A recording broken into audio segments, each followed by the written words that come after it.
God damn it. Is it still offline? Because it says I'm online. What the fuck? No, it's not offline, is it? Because there's nothing I can do if it's offline. It's offline. Are you kidding me? Hello? Am I online now? Hello? Is it up? Okay. Jesus Christ. So what happened, I guess, is that Twitch changed their API without really informing anybody. They just started doing this a couple of days ago. I wasn't aware of it. And what that means is that if you're using pretty much any streaming software, you have to manually shove all this information in because of how they changed it. And if you don't do it, you get a funny little error message. I really like fun flavor text, like Google saying, the funny monkeys are working on the problem. It's funny because you can't do anything, and it's holding you back from getting work done. But I figured it out. I shoved all of the information in there manually. Here we are. Hi everybody. Sorry, that got me kind of irritated. I didn't think that was gonna be such a mess to put up with. We're gonna be working on cleaning up some pixel art. Kind of want to turn things up more. Maybe I'll turn my mic up, I guess. Turn the music up a little bit. There we go. Okay, hi. Gonna be working on some pixel art cleanup. Gonna be doing some stuff. Probably be talking about a lot of what's going on. That frame is completely off model. Holy moly, that's off. Holy cow. Okay, I'm gonna have to take this one and work off that one then, because that's... Whoa, shit. And there's a donation. Thank you, Swirly Anus, for $50. Holy guacamole. Swirly Anus. That's a lot of money. Typically I save it for the end, but did you type a message? I'll read it. Do some good with this. Well, thank you so much. Holy cow. Alright, well, thank you, Swirly Anus. That was very, very generous. Holy guacamole. Well, what a start. What a name. What a name. But thank you. Holy cow. Anyways, let's get down to business. Let's talk.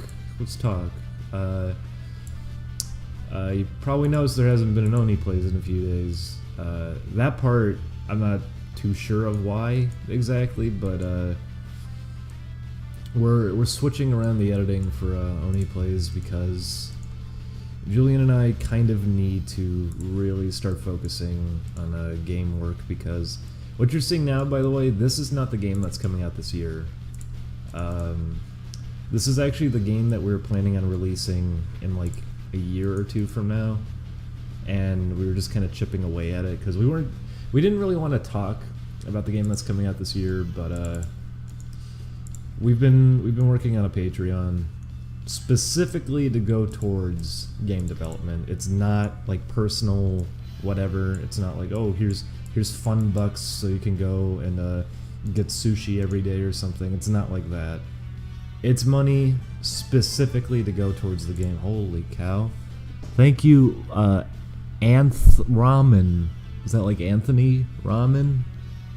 Raymond? Thank you, Anth Ramen, for $10. And they said, Bippy's a cutie, keep it up. Okay. Is it Anthony? Is it Anthony Ramen, or is it just Anth Ramen? Okay, anyways. No, listen, I know I talk about curry a lot, but we don't actually get it that often. In fact, that last tweet where I talked about getting curry, that was That was fabricated. That was an old photo. There's a place that we went to. I forget the name of it, but it's relatively close by, and we got curry there a while back, and it was pretty good. Curry's just really tasty. But Patreon stuff is specifically towards game development. It's not going to be fun money or anything. It really is just going to be focused on what we're working on and nothing else. So because of that, it's not even like, oh, this is my personal Patreon. We're not even labeling it that way or anything. It really is just going to be for game stuff. It's named after the dinky, stupid little studio we started, which we kind of started it probably too early because now we have to file taxes for it, and in California, LLC, you're paying a nice, juicy $800 out the door just to file taxes specifically for an LLC, even if you don't really have anything to file for, you didn't have any income or anything, you didn't spend anything, there weren't really expenses, you still have to pay that, which is, oof, it's gonna hurt, because right now we're very, very tight on kind of everything. The donations that actually just came in are going to help a lot because of how tight we've been. We're cutting back to the point now that we're probably not going to even really be getting groceries very often. I guess I can like try to break this down a little bit, but with Oni Plays, the way that payment was working, because I think people are very confused by that. We were getting paid on a per video basis in terms of videos posted. So recording, editing, all the work that goes towards that, Julian and I were taking all of it on. Julian was drawing thumbnails since October, I think. Julian's been drawing the thumbnails for a while. So we'd be doing that, the editing, uploading and everything, titling the videos, tagging, everything that's kind of required, which ultimately it's not like, oh, that's not that difficult doing all that, because no, it isn't. People on YouTube can do it all the time, but when you're trying to maintain it on a daily basis with also the kind of work that was going in, because, for example, our last Resident Evil video, it was 10 minutes long, which I'm sure people were complaining about that too. That was perfectly 10 minutes, but that wasn't for the sake of making money. That Resident Evil video was actually an hour and a half of footage condensed into only 10 minutes. For Resident Evil, I've really been doing a lot with it to try to... because we were getting a lot of negative feedback for that series, so I was trying to do as much as I could to keep it something interesting to watch, something always happening. And there's a lot of just nothing going on in that game. It's a lot of slow walking with nothing happening, inventory management. So I was trying to cut down on a lot of that, but point is, typically, a lot of editing kind of goes into these videos, probably more so than most Let's Play channels, especially for daily content. There was a lot going into it. So typically, doing editing for Oni Plays meant, okay, that's a whole day going away. You're not going to get to really do anything else during the day. You wake up, you sit down, edit the video for God knows how many hours, have it export for a while, because typically when you're condensing that much footage, it also means you have to do recordings in increments. You have like an hour of footage, then you have to stop the recording and start it again. Because if you let it go too long, typically the footage gets corrupted, which it's why it hasn't been happening anymore, really.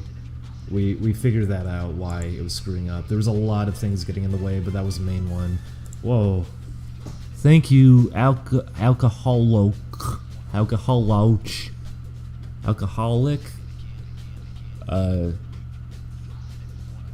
The way that's spelled reminds me of, was his name Moloch from Mortal Kombat?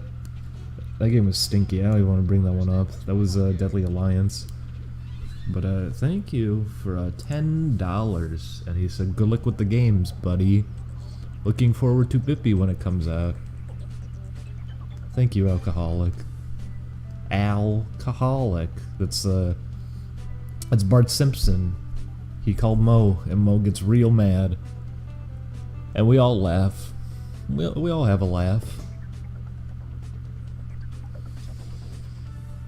But, Resident Evil 7 was a very stressful series to be working on because of how much editing had to go into it. Just how much work to really keep it as something interesting. And I didn't really want to do that. Oh, the cow? Thank you, Tapanzi, for $15. I like that name. They said, looking forward to the games, dude. I'm sorry, that was a rude response. Thank you, Tapanzi. Tap Pansy. Oh, Pansy. Oh.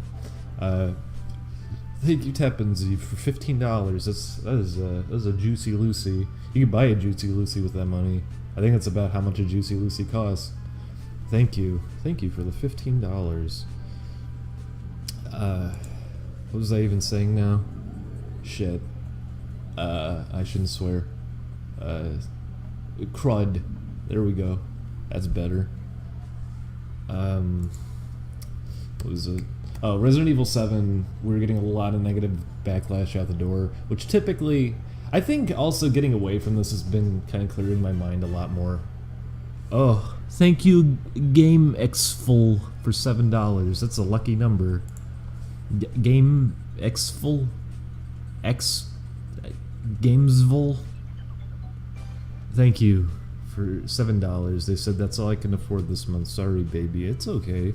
The fact that you even gave anything, you're one of the good ones. That was very nice of you, GameXful. Thank you for the donation. But I was losing my mind kind of doing Oni plays because since I first started, I rarely ever got a free day. Pretty much every day was just editing. That's it. Wake up, dedicate like 6, 8, 10 hours, sometimes more. I make it go up to like 16 even. Really long days just dedicated to editing. Then a lot of time is exporting. Just taking up a lot of time. Julian would usually have to spend about half a day to get a thumbnail ready and everything.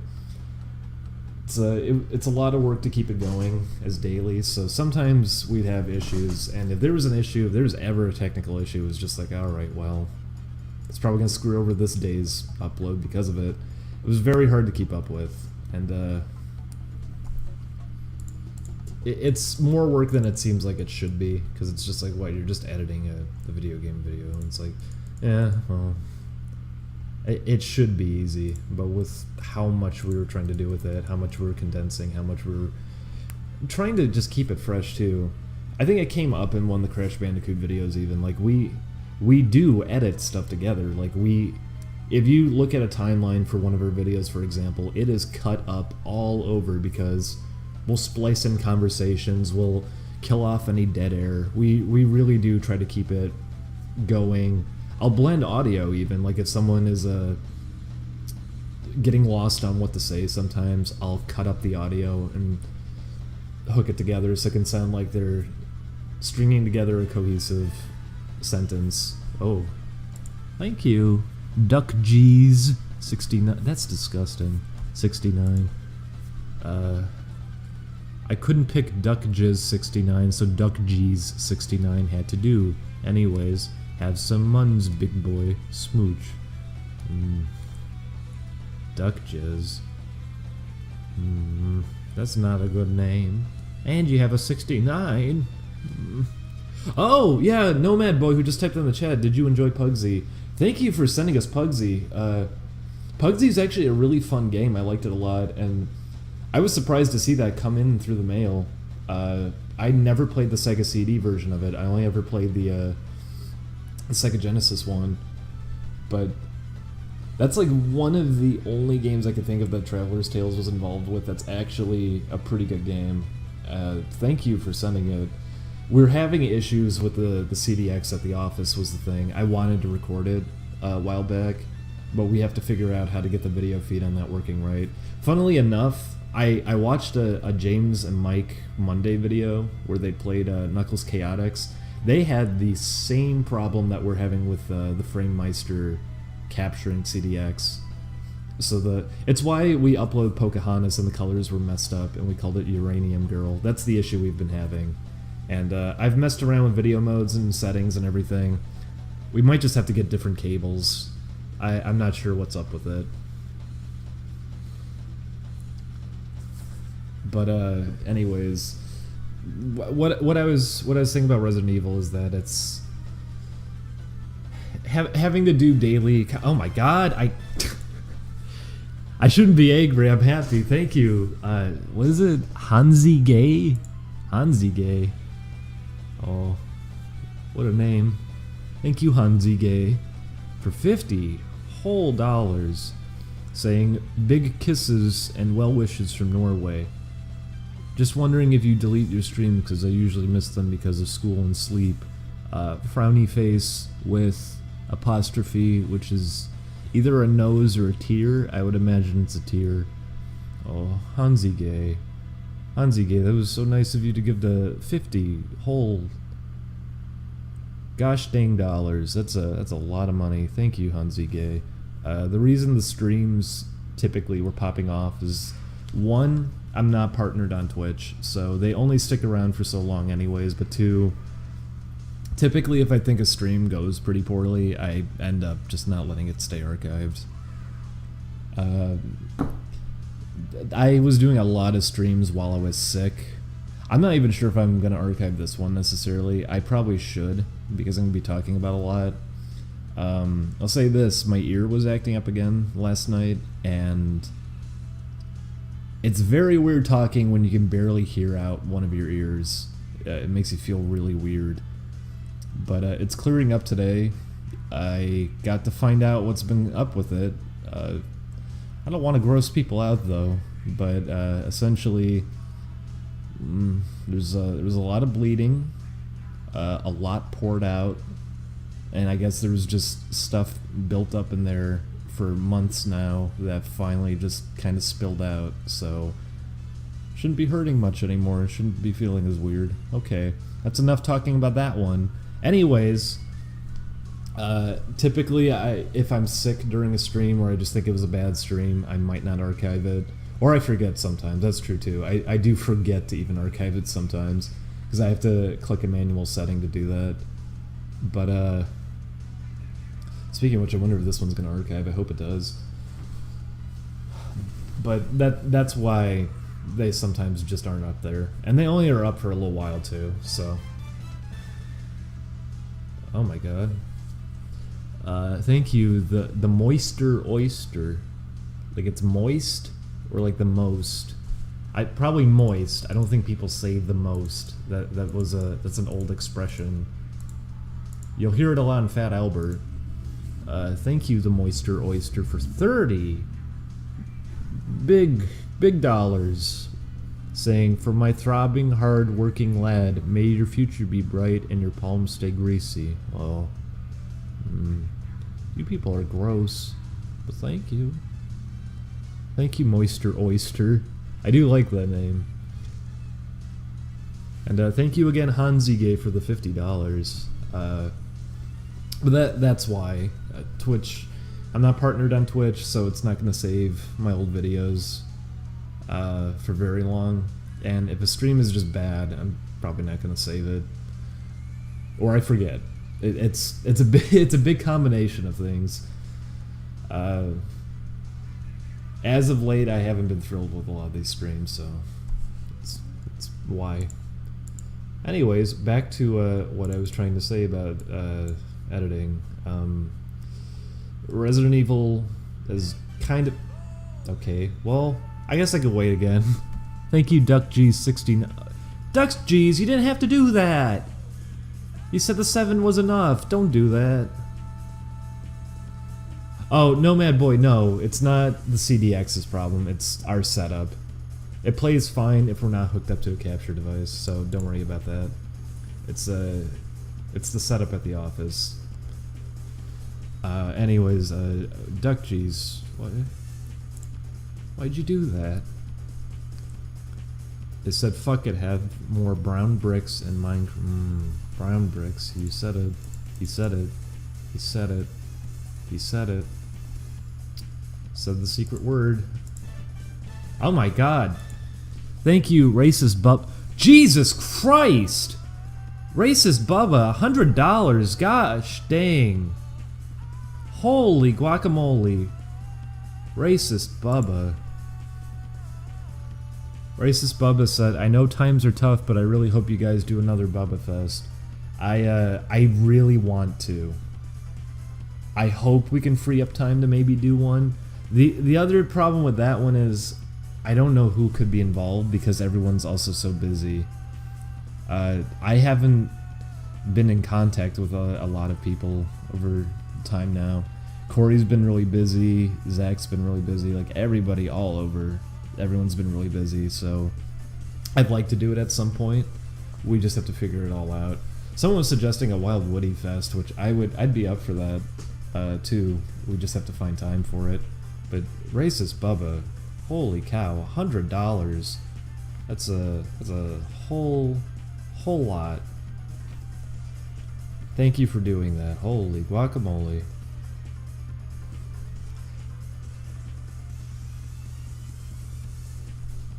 Anyways, Jesus. Oh, why am I doing that? That's gonna look bad. You guys, you don't have to do that. What was I talking about again? Now I gotta remember. Editing Chris's videos every single day without much of a break between.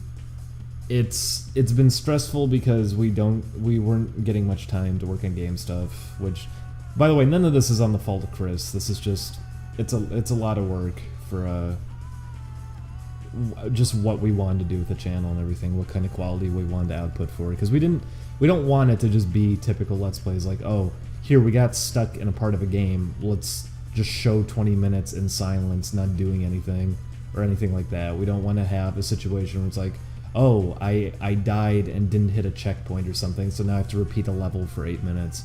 We don't want any of that happening. Although typically, we don't get that stuck in situations like that. Although Resident Evil was, wearing the VR headset is very weird. It's very easy to miss things when you're wearing it, especially with how dark Chris made the game. And on top of that, Chris, at least when he was playing it, screaming and running away from things, it's hard to pay attention when he was getting nervous about things. Although we make a lot of progress at the point that we're at now. We kind of start zipping through it. The point is, though, typically we want to cut a lot of boring garbage out. We want to keep it entertaining. We want to have progress. So it's why there's so much done with editing, and we want it to stay entertaining and everything too. Like there's a lot that goes into it to try to keep it interesting. So it's not like typical Let's Play channels. We actually try to do a lot more with editing and everything. But doing it every single day, it was getting very hard to keep up with it, especially the fact that we got worried because it's like, well, we have a game that's going to be coming out this year, and we need a lot of time to work on it, and are we even going to have that time? And with how many kind of technical issues were coming up with Resident Evil and everything, Chris was just like, hey, I have a friend who can like edit if you like that, if you guys want to just start figuring out what you're going to do with the game and everything. So that's kind of what's going on, is just kind of switching it over for a while. I'll probably come back to editing full-time after the game's out. There's other stuff I'm going to be helping editing with too, like other channels eventually, but that's kind of what's going on, is just, hey, we kind of need time now for game stuff. And I think it's also refreshing. I remember reading someone who sent me a message like, hope you're okay, and I was just like, what? I think people think I'm losing my mind or something, because I try to be very open about what's going on when I'm on Twitter and everything. I try to give people updates on things. I try to make things more clear. Like if there's confusion on something, I want to be clear about it. And it probably comes off as being like really angry all the time, but I'm usually not. I just want to clear things up. Someone got confused yesterday, for example, about like stuff that happened with the best gamers, which by the way, I'll openly admit this one now. I kind of dislike how often that can be brought up, the whole best gamer situation, because it's not like my involvement with that was too major. I was streaming with them at the end, but it's not like I'm in the videos. I'm not that heavily involved. Like I was editing and managing social media for it for a while, and that's kind of it. It wasn't like a major thing, and it's because there's also so much swirling around how that fan base was, that there's tons of misinformation, there's lots of just like conspiracy theories and everything. It's not even interesting.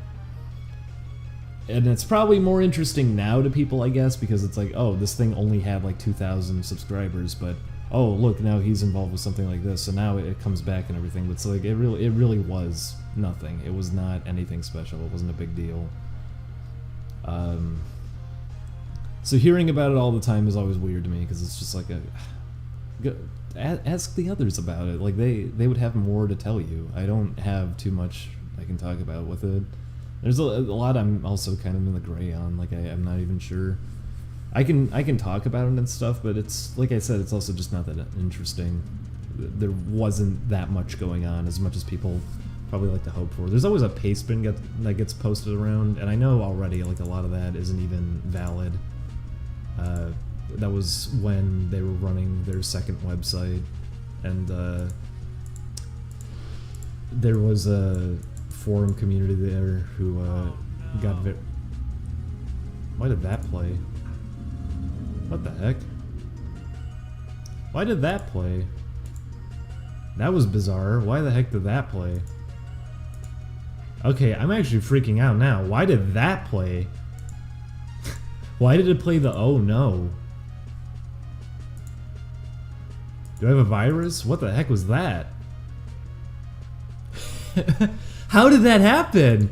I'm actually scared now. What the fuck? Is that in my software? How did that happen? Okay, that was really, really weird. How did that happen? I don't think I programmed that into my software. Why did it make that sound?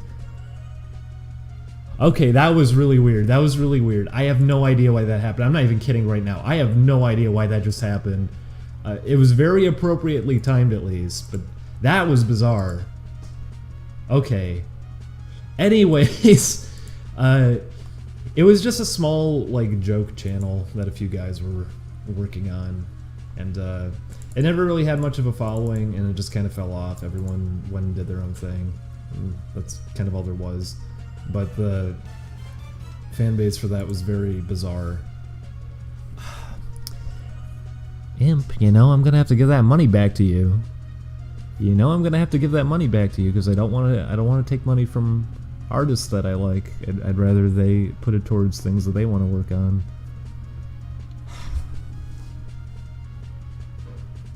But thank you.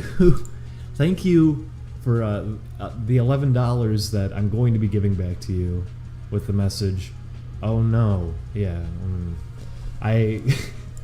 I don't know why that played. That was very weird. Yes, it was our old follower sound. I don't know why that just played though, because that has nothing to do with my stream. I'm not using anything that the old stream was using. So that was really bizarre that even just happened. But anyways, fan base around it was kind of weird. For how small it was, people treated it like it was a lot bigger than it was, and it's why there's like a lot of conspiracy garbage out there that isn't even valid. And that's kind of all there is to it. What's weird is that I always see one person in specific who posts made up stuff about everybody, which already got shut down. Interestingly enough, like I Rank rumps is a big funny thing for everybody because of how much people exaggerate the worth of a Let's Play series and how mad they get over the most minuscule things, like a video thumbnail showing a character from a game that only appeared for a few seconds in the video, getting mad about that. Things like that. It's just like, what? Okay, this is what you're dedicating your time to. But there was a post there that was exaggerating and bringing up a lot of all of that, like conspiracy theories and everything. I remember one of the big ones for them was that they thought the guy who wrote MS Paint Adventures was involved with that channel, and if that was the case, why doesn't it have a following then? If that was really the intent, like, why was it only 2,000 subscribers? Like, all of it was obviously nonsense, but they made a big post and were making like accusations, everything. It's like, okay, this is really silly, but it even got to the point that that community was pointing out how silly it was, and then on top of that, everyone just kind of like shut down whatever the guy was saying, because one of the things they posted was like, oh, I'm Facebook friends with this guy, and they made a post that was like, no, you're not. So that's the first time I've ever seen moderators on that Reddit actually clean up a thread because of how stupid it got, but they got to the length of wanting to like dig up personal information about everybody. And that's part of why I don't like the Best Gamer stuff coming back, because I wasn't that involved too heavily with it anyways. But then on top of that, despite how small it was, the fan base for it was rabid to the point that they wanted to get like personal information and everything. And they'd wave around the most minuscule things to complain about, like, oh, this guy might have used DeviantArt at a young age, things like that. It's just like, okay, who cares? Everybody did, probably.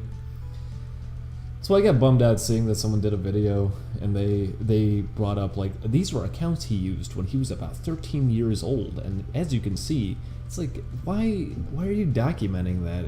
Everyone did stupid shit online when they were a kid.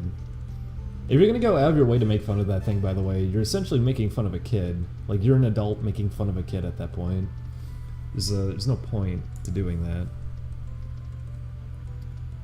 Thank you, Cool Smack, for $4.89 with the message, oh no. Listen, I don't know why that played. I don't know why that played. Anyways, I've tried to clear things up about all that too in the past, but people just kind of don't listen. So I've given up on it now. I don't really bring up any of that to try to clear things up, since people kind of want to believe what they want to believe with it. So it's like, all right, whatever. You do you, I guess. Also, thank you, Suduth 2010, $5, saying, this was going towards my music, but your stuff makes my wife happy and you're sick. Get better, man. Go see a doctor. I'm not sick anymore. I'm better. Kinda, I guess. It feels weird with my ear, but I think it's like just better. I'm just not used to it yet. Having I won't even describe it. I should just drop it now. Thank you, though. Thank you for the $5 Sudith 2010.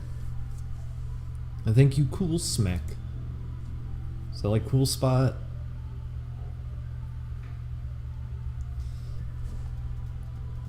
But that is a big thing that'll peeve me, is misinformation. I hate when people just make up nonsense and spread it around. Everyone's like, oh, really? A person here said it? Well, it must be true. No, probably not, actually. Probably not. You should just be asking the person directly if you're suspicious or thinking something like that. You can probably make it a lot more clear than some random nobody on the internet would. And if you're getting chat logs off of 4chan, that should probably say something about how valid they probably are. But that's the big reason I hate that always coming up, is because people were really creepy with it, and I don't like kind of getting dragged into that when it hasn't been a thing for a long time now, and I wasn't even that heavily involved with it. Also, gosh dang, I missed it. Thank you, Nomad Boy, for $2. With they're about to ask about consoles, so I'm wondering if that's why they're called Nomad Boy. Oh wait, Nomad Boy, you're the one that gave you sent us Pugsy. It said, what all consoles can you do Let's Plays for? Also, you don't have a backlog of your games, do you? I don't want to accidentally send you guys something you already have. With how Oni Plays was structured, we typically don't have a backlog. The only time we kind of had a backlog was during the holidays, but even then we ran out of videos. Chris was gone for a solid month, and we had like 25 videos ready.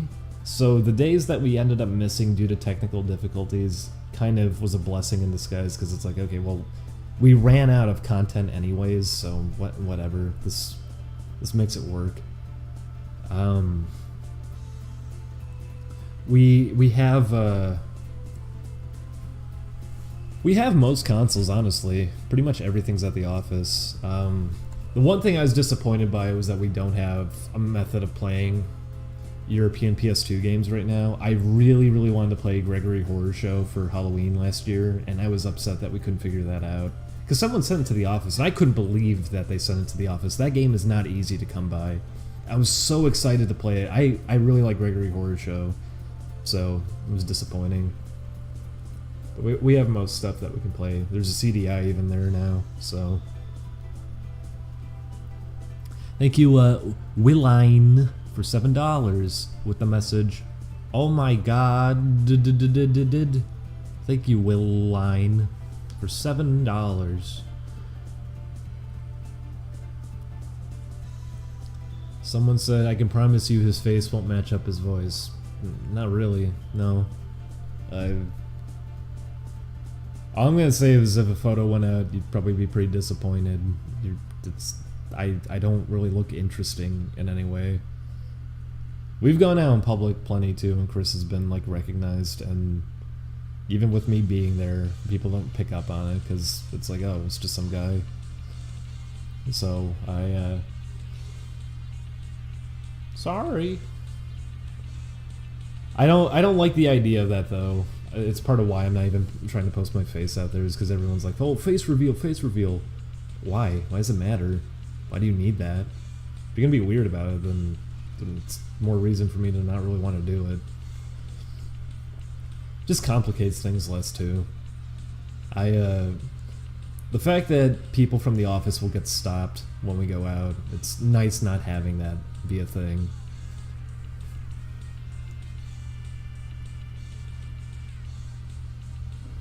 Wait, I missed that. Matt and Ryan were talking about you being on Talking Show. We'd absolutely love to do it, obviously. Doing stuff with Matt and Ryan's always a lot of fun. The thing with that one is that I don't know if I'd want to be on screen for it.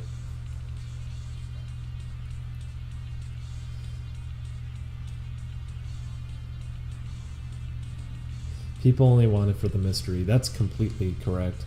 It's why people were so obsessive and creepy with the Best Gamer stuff, despite how irrelevant it was.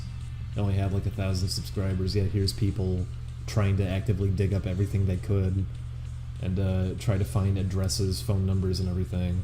Yes, that is a big part of it. But at the same time, maybe you should respect privacy too. Maybe it says something about you if you don't want to do that. Maybe it's telling of your own character if you want to be invasive like that. But back to what I actually wanted to talk about. What was it? Oh, editing. Jesus, it's been so long. Editing is very difficult for Oni Plays. It's a lot of work. A lot goes into it. And even though it seems like it shouldn't be a lot of work, it's just a Let's Play channel. It's more work than you could probably imagine just because of how much we try to do with it. My phone just went off. I don't know where it is though. Uh-oh. Well, that's no good. Shoot. I'll look at it in a bit. Oh yeah, people think Julian's a smoker. No, he isn't. That was funny reading the big post that was saying, like, they were trying to craft a theory on what Julian looked like, and they were just saying, like, he's a smoker. No, he isn't. It's just how he sounds. Yup, that's my phone again. Holy cow! Ah! Everything's happening. Silly Lanny Laney. Give $20. Say, love you, babe. Keep creating a great thing. Thank you, Silly Laney. Silly Lanny. Yanni. Thank you, Silly Laney, for 20 big smackers. That's a big wad. If you collected a few of those, you could buy a video game for a console. Or a few video games on Steam.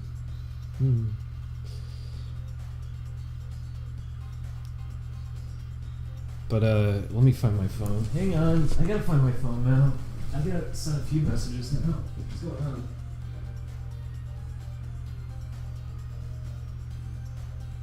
Oh, sorry, it was Matt. I think I should bring Matt up too. He brought up something that's an interesting point to bring up. Oni Plays was a lot of work to keep up with, and I was mentioning before, like, none of this is exactly Chris's fault either. And when I say not exactly, I mean not at all.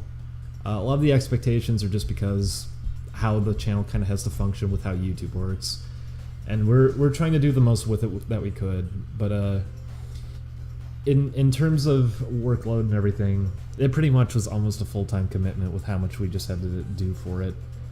Julian at least could have some time off to work on stuff of his own, since he only had to do new thumbnails every once in a while, even though it would take up most of his day. But editing was almost a full-time thing. Very little free time. And to the point that sometimes if we had a recording session that day, upload could potentially be missed just because there's no free time to even get a video up. It was very hard to keep up with, to do daily content the way it was. And having to do that every single day was becoming very, very stressful. It was that mixed in with just how people respond to this kind of thing too. It was hard to keep up with, trying to be like open about it too, and be like, hey, here's what's going on with the videos as of late, or like, hey, here's what we're going to be doing next. Just trying to do all of that, maintain all of that. It's as easy as it seems to a lot of people to do this kind of thing. I can understand why people also talk about Let's Plays and everything the way they do. Like, oh, it's nothing, it doesn't take work. It depends what you're doing with it, and it depends what you're trying to get out of it. Something like this absolutely took work. It seems like it shouldn't have, but it did take a lot of work.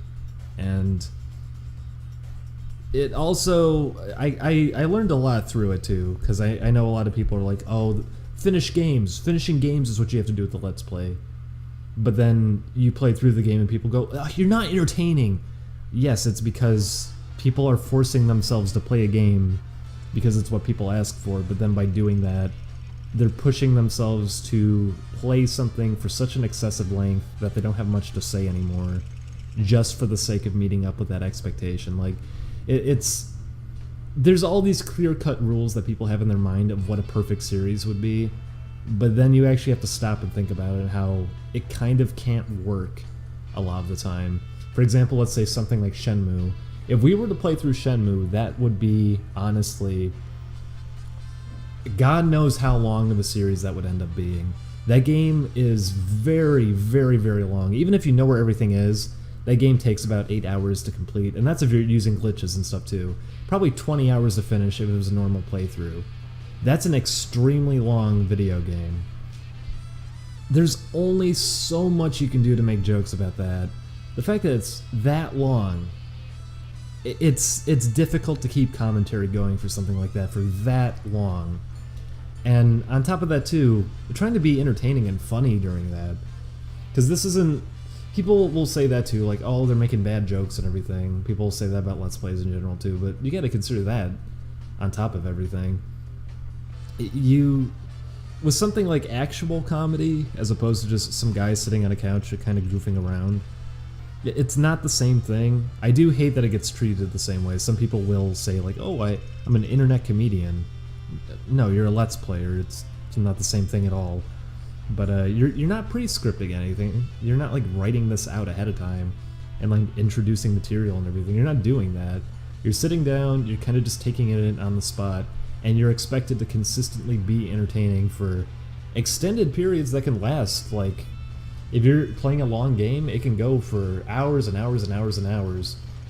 It's hard to keep up with that. It's very difficult to keep up with that. And the nice thing, at least with Only Plays, is we have editing, at least, to keep it entertaining.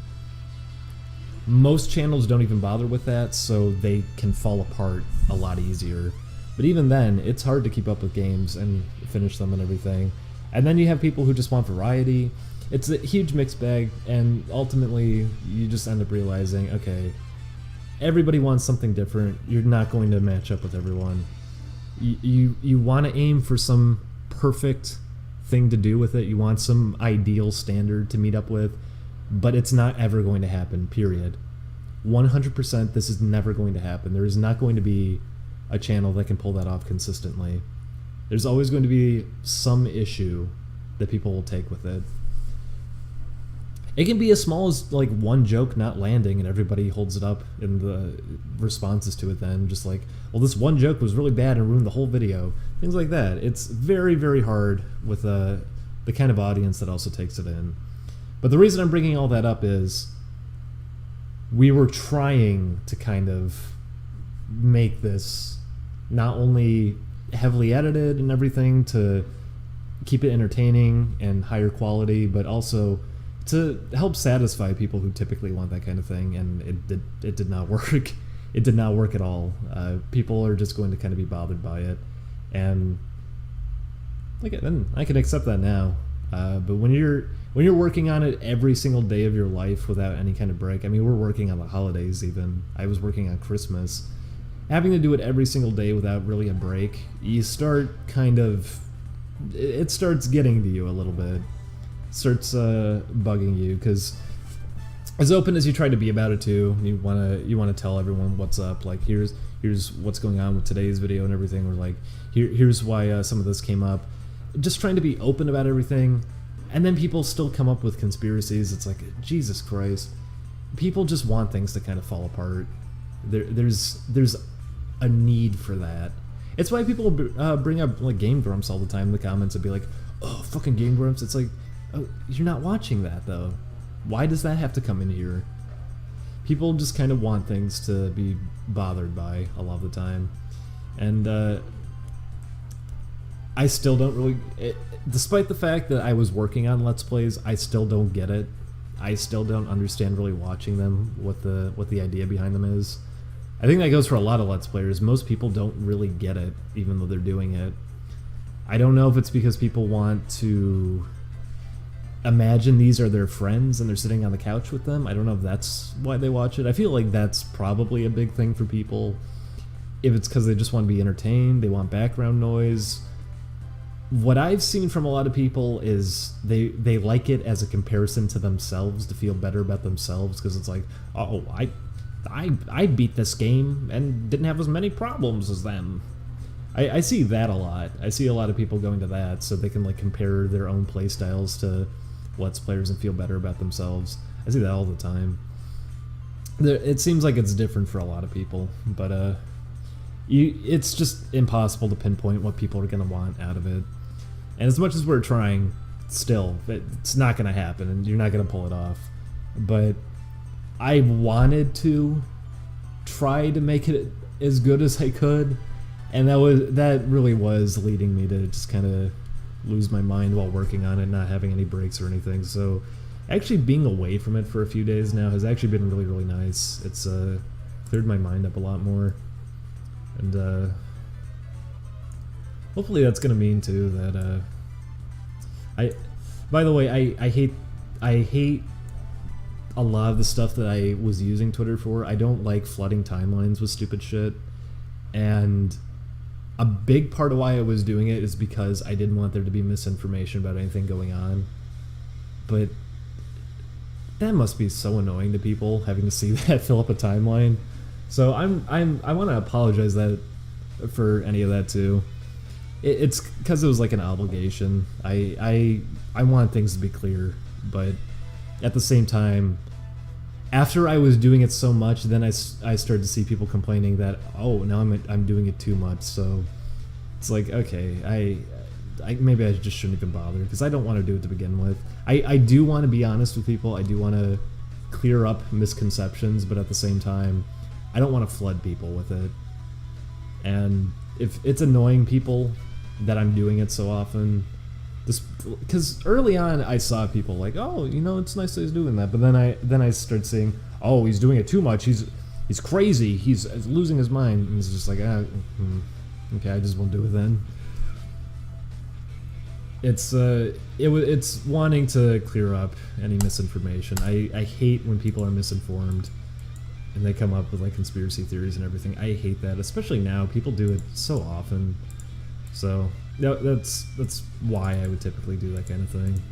I just don't want there to be any miscommunication on anything. But it's been nice having my head cleared for a few days now, and just getting to kind of focus on what's up ahead down the road and working on projects and everything. Because ultimately that's the thing too. We want to do projects. We want to work on game stuff. Me and Julian, we want to do this kind of stuff. And I don't think anyone doing Let's Plays wants to be just locked into that permanently. I know a lot of people probably assume that because, like, oh, it's making the money. People don't want to be locked in that permanently. And people who kind of are right now, they probably don't want to. It's just because, I'll say this, being in California, in specific, that's why some people are trapped in this.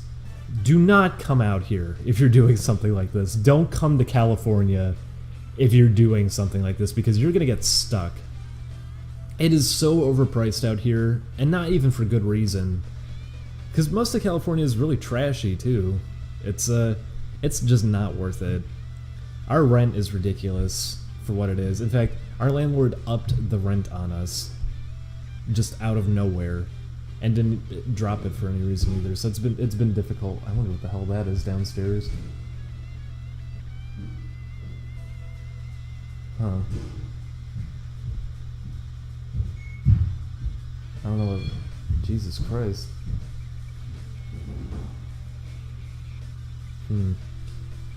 Anyways. I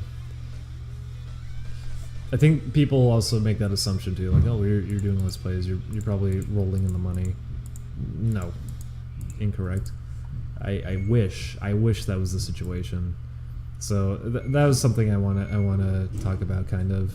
It's why we partially need to have a Patreon to begin with, because believe me, I'm not wild about Patreon. I never really wanted to post one.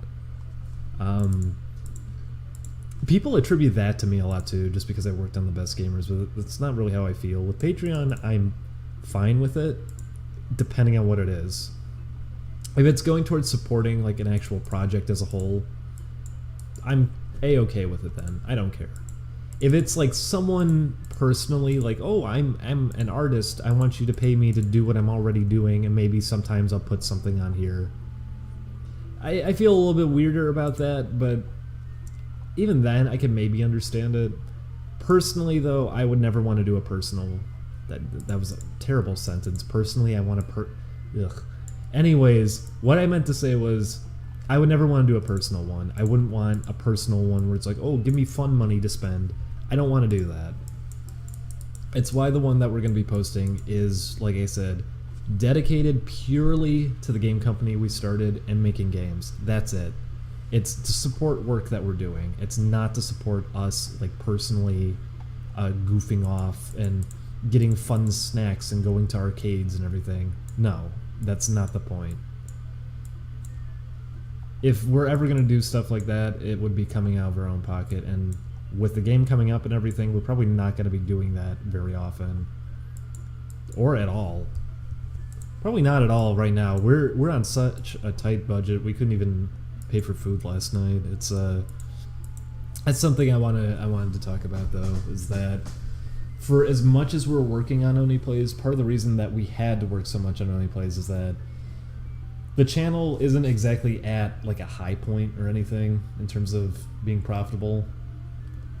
When it's 3 people being involved on something like that, all of that's being divided out. So when if it was a 2-person thing, maybe it could be a little bit better. But the fact that it's 3 people and everything, it's a difficult spot.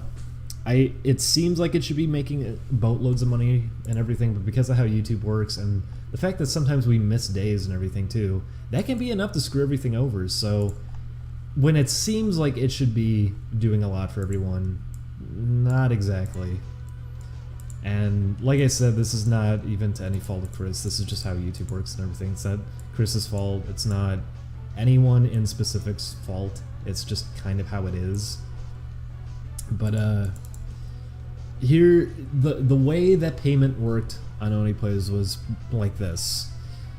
We would get paid $40 for me, $40 for Julian, per video not recorded. We didn't get paid to record. We got paid to edit. So in a way, it's kind of like some of that money going towards being there to record on top of editing, but per video that got completed, posted, uploaded, everything, it was 40 for me, 40 for Julian. And if we did a thumbnail, it could range anywhere between $20 to $30, and that's it. That's all we're getting really paid for. So what that would mean is that at the end of the month, typically we just barely would scrape by because of how our rent is here. And a lot of people have been telling us to, like, oh, we'll find a smaller place. We've already attempted that. The way that it works just in general, you need to have a few times what the rent is just for security purposes, which we don't. Usually we're down to like $6 in our bank accounts at the end of the month. We barely get by here. Rent here with utilities and everything can typically be around $2,100, which is ridiculous because this isn't even a nice spot. A lot of people who think that too, like, oh, living the high life in California. I remember hearing Sam Hyde try to do that to Tim Heidecker, like, oh, you're in your fancy mansion in Glendale. Glendale isn't that nice of an area. There's nice spots there, but for the most part, it's not that great, and it's overpriced for what it is. You're probably going to be living in a really shady spot there for way too much money. And we're in Burbank, and we're not in a good spot in Burbank, but we're still paying way too much money for where we are. And that's how California is. It's ridiculous, but as convenient as it be to just kind of move, you can't, because we have to be here. We're going to be doing Only Plays to begin with anyway, so it's a really lousy situation. But we were getting by off of it fine for a while, barely scraping by, but still we were doing it. But the fact that we're trying to come out of it now to kind of focus on other stuff and still like go into record and everything, a Patreon kind of is necessary as much as I don't want it to be. So we're also not going to be getting paid to record. We're only getting paid to have a completed edited video. So switching someone else in for editing, we're not getting paid to keep doing the videos. We're doing them still because we like doing them. That's how it's going to be. That's why we're going to still be doing it. But that's why there's also... Julian's really on edge about that because he's not sure what's going to happen this first month of starting to kind of move on from editing it for a while.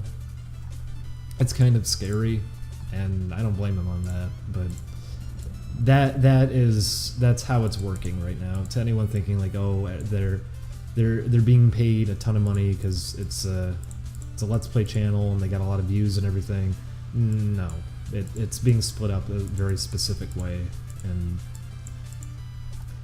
it's good money if you're living in a different state. I'll say that too, because I'm sure people will be like, that's a lot of money, what are you talking about? It is a lot of money, it should be a lot of money, but when you're living in California, no, that is not a lot of money. That's why it's so lousy being out here. Anywhere else, we could, Jesus Christ, if we went in the middle of nowhere, we could probably get like a house with that kind of money and just be fine. But it's California. Nope. You don't get that out of it. So it really stinks for that. And it's why it was so much work. It was why it was a thing that I just kind of had to actively sit down with 24/7. It's why even over the holidays I was still working on it. It's not a thing that you really get to take a break from when you have to rely on it that heavily. So any misconceptions about that one, like how much we're actually making from it? Well, there you go. That's how much we're barely slipping by every month. It's very, very lousy. Not to mention, I'm not even factoring in food. Some months that we barely even get to get food. We get like groceries at the beginning of the month, and that's it. And we don't even get that many. The past few months, I remember Julian would make like a casserole at the beginning of the month, and we'd just be chipping away at that for most of the month. And then it would fall into just eating like a bag of chips, and that's it. That's your food for the day. We were trying really hard to kind of stay budgeted despite everything. We still don't have furniture, although that's going to change at least. We're getting some couches picked up from the office, so we will have some furniture soon at least.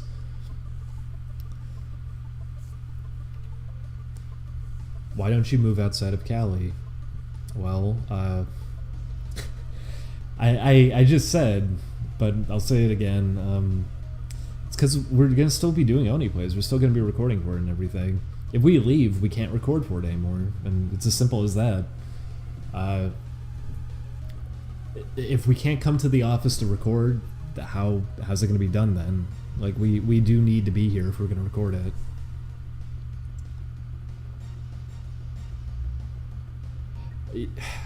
Whoever typed that in the chat, believe me, I wish. I've said that repeatedly. I don't like that everyone's coming out here. Because as soon as we came out here, almost everyone that we knew started piling in. Like, oh, we're coming to California too. We're coming to California too. And after being here, it's just like, oh my god, why? Don't keep piling in out here. Don't. Please. If you're an artist, by the way, and you were thinking of coming out to California, please don't. Don't keep this going. California is so overpriced for what it is, and it's unnecessary. It's not this hot spot that needs to exist anymore either. It really isn't. Because I know that was the mindset too. It's like, oh, everyone's out here. You got to be out here. You don't anymore. You have the internet. You have Dropbox and everything. You have Skype. You have FaceTime. You have all these options that people can be working with each other, dropping work off. You don't need to all be located here. Hell, a lot of, even like television networks, they have different branches that are way out from here. Like William Street isn't even here or anything. Like it's all over the place. You don't need to be in California. You really don't. It's just not worth it. It really isn't. And so many people coming out here and everything too, it's just like, oh my god. It's supporting it. It's supporting this still being as lousy as it is. I heard a lot of people are going to Georgia at least, but I also heard that's starting to go up in price around there because it's becoming like a hot spot. And it's unfortunate that's happening. What Julian and I were talking about was just like, okay, if we start getting game stuff going, we should probably just start figuring out like moving to the middle of nowhere. So at least we can be comfortable and just doing what we want to do at that point. But that is purely the reason we're out here right now, is we want to keep recording for Oni Plays.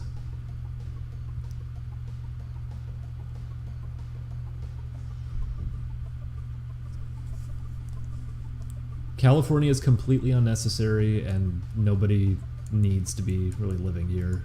And anyone thinking like that too, anyone with the conception of like, oh, living in California, huh? Oh, big shot, fancy pants, big house and everything, right?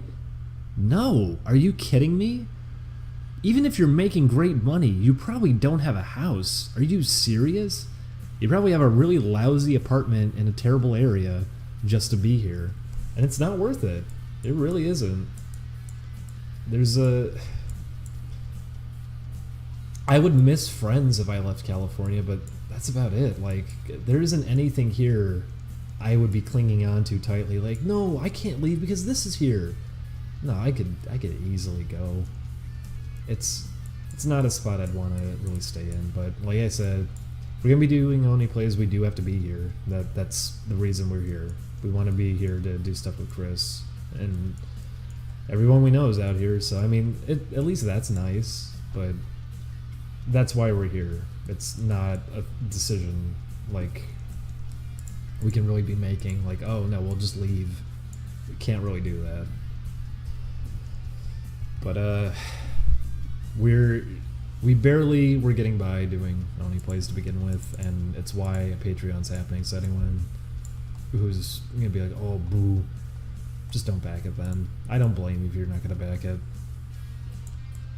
But at the same time, I'll say it's not for personal things either. It really is. I'll read all these donations, by the way. With how long it was for me to kind of clear some things up, I feel like I should just kind of get the thought out, and then I'll read donations, so sorry about that. Especially that one, because I know that was a bigger donation. I'll get to it. But I always can see what people are saying when they say negative things about like Patreon. I can always, believe me, I can understand it. Same with complaints I even see about Let's Plays and everything too. I can understand it. Don't think I'm oblivious to it. Like, believe me, I get it. I'm not someone who's super into Let's Plays to begin with anyways, but being involved within all of it and actually doing it really gives you a different perspective on it. And it also has you realize a lot about the people you think are swimming in money and are rich. They're probably not. Most of them probably aren't. They are probably just kind of getting by, and part of the reason they're still doing it is because, well, if they're in California, probably because they kind of have to, because they're stuck. And I feel like that goes for a lot of people right now. If you are here in California, you are stuck. You need to be maintaining what you're doing, because you're probably just very tight on money and everything, and the effort it would take, the money it would cost to move out from here, you're probably not going to be able to pull it off. Nice thing about where we are with Julian and everything, though, me and Julian, where we are, we don't have much here. We don't even have furniture. Moving somewhere else after everything's said and done wouldn't be that hard, at least. But then you have other people who are just really kind of moved in, settled in, have all this stuff here. The effort it would take to get out of here would be so expensive that it's not something they can really feasibly do. Not to mention, even you'd have to slowly transition out too, because you don't just want to abruptly drop it like, hey, I quit, I'm leaving. You're not going to do that. That's lousy to do, especially if you're working with friends. You don't want to do that, and we're not going to quit Only Plays anyways. We're still going to be doing it. So anyone who is worried about that too, like, oh, are they leaving? No, we're not leaving. We want to keep doing it. The thing with that though is we're not getting paid to record. It was man, is my voice already getting sore from talking? That's too bad. We want to keep doing it, but the payment was for editing specifically. It wasn't for recording, so it's going to be harder to come in and record and everything just because of that. But we're still going to try to keep up with it. In terms of what's going to be happening with editing, Chris's friend Rodrigo is going to start helping with that soon. I'm not sure when, but it's going to be happening soon. There's there's quite a bit that's going to be happening soon in terms of videos and everything. As much as people were furious about Resident Evil, be more furious now, because that series is going to be probably taking a while longer to finally just wrap up. I saw a lot of people mad that the game wasn't even done yet, but it's like, we started it late too, to be fair. But it's going to take a while to finally just kind of, because we got to find time to finish that one up. I do want to edit one final video before just kind of taking on game work, and that just being the main focus. I'd like to do one more video. I want to play Wild Woody one last time and actually finish it, and I would love that to be kind of a final video to go out on before focusing on game work. I like to do that as like a final thing to edit. Do you sleep on Julian? LOL. No. We do. We have our own beds, but they're both on the floor. Just mattresses on floors.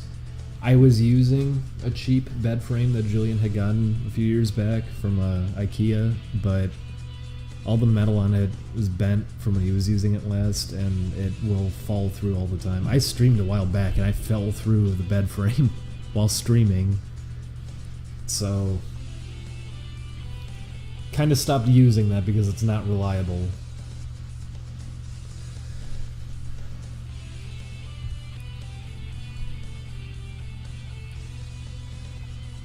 But we're gonna be. I'm gonna be editing the last bits of Resident Evil here and there. Videos that Rod is editing should probably be going up sometime soon. So you'll be getting kind of a mix of those two happening. And we're gonna pick out some kind of final series that I'm gonna edit as just kind of. That's for like personal satisfaction too. Like I don't like that Resident Evil will be the last series I'm editing. I don't want to stop on that. I'd like to stop on something else. So maybe Wild Woody. I'd like Wild Woody to be like a final one to do. That could be fun.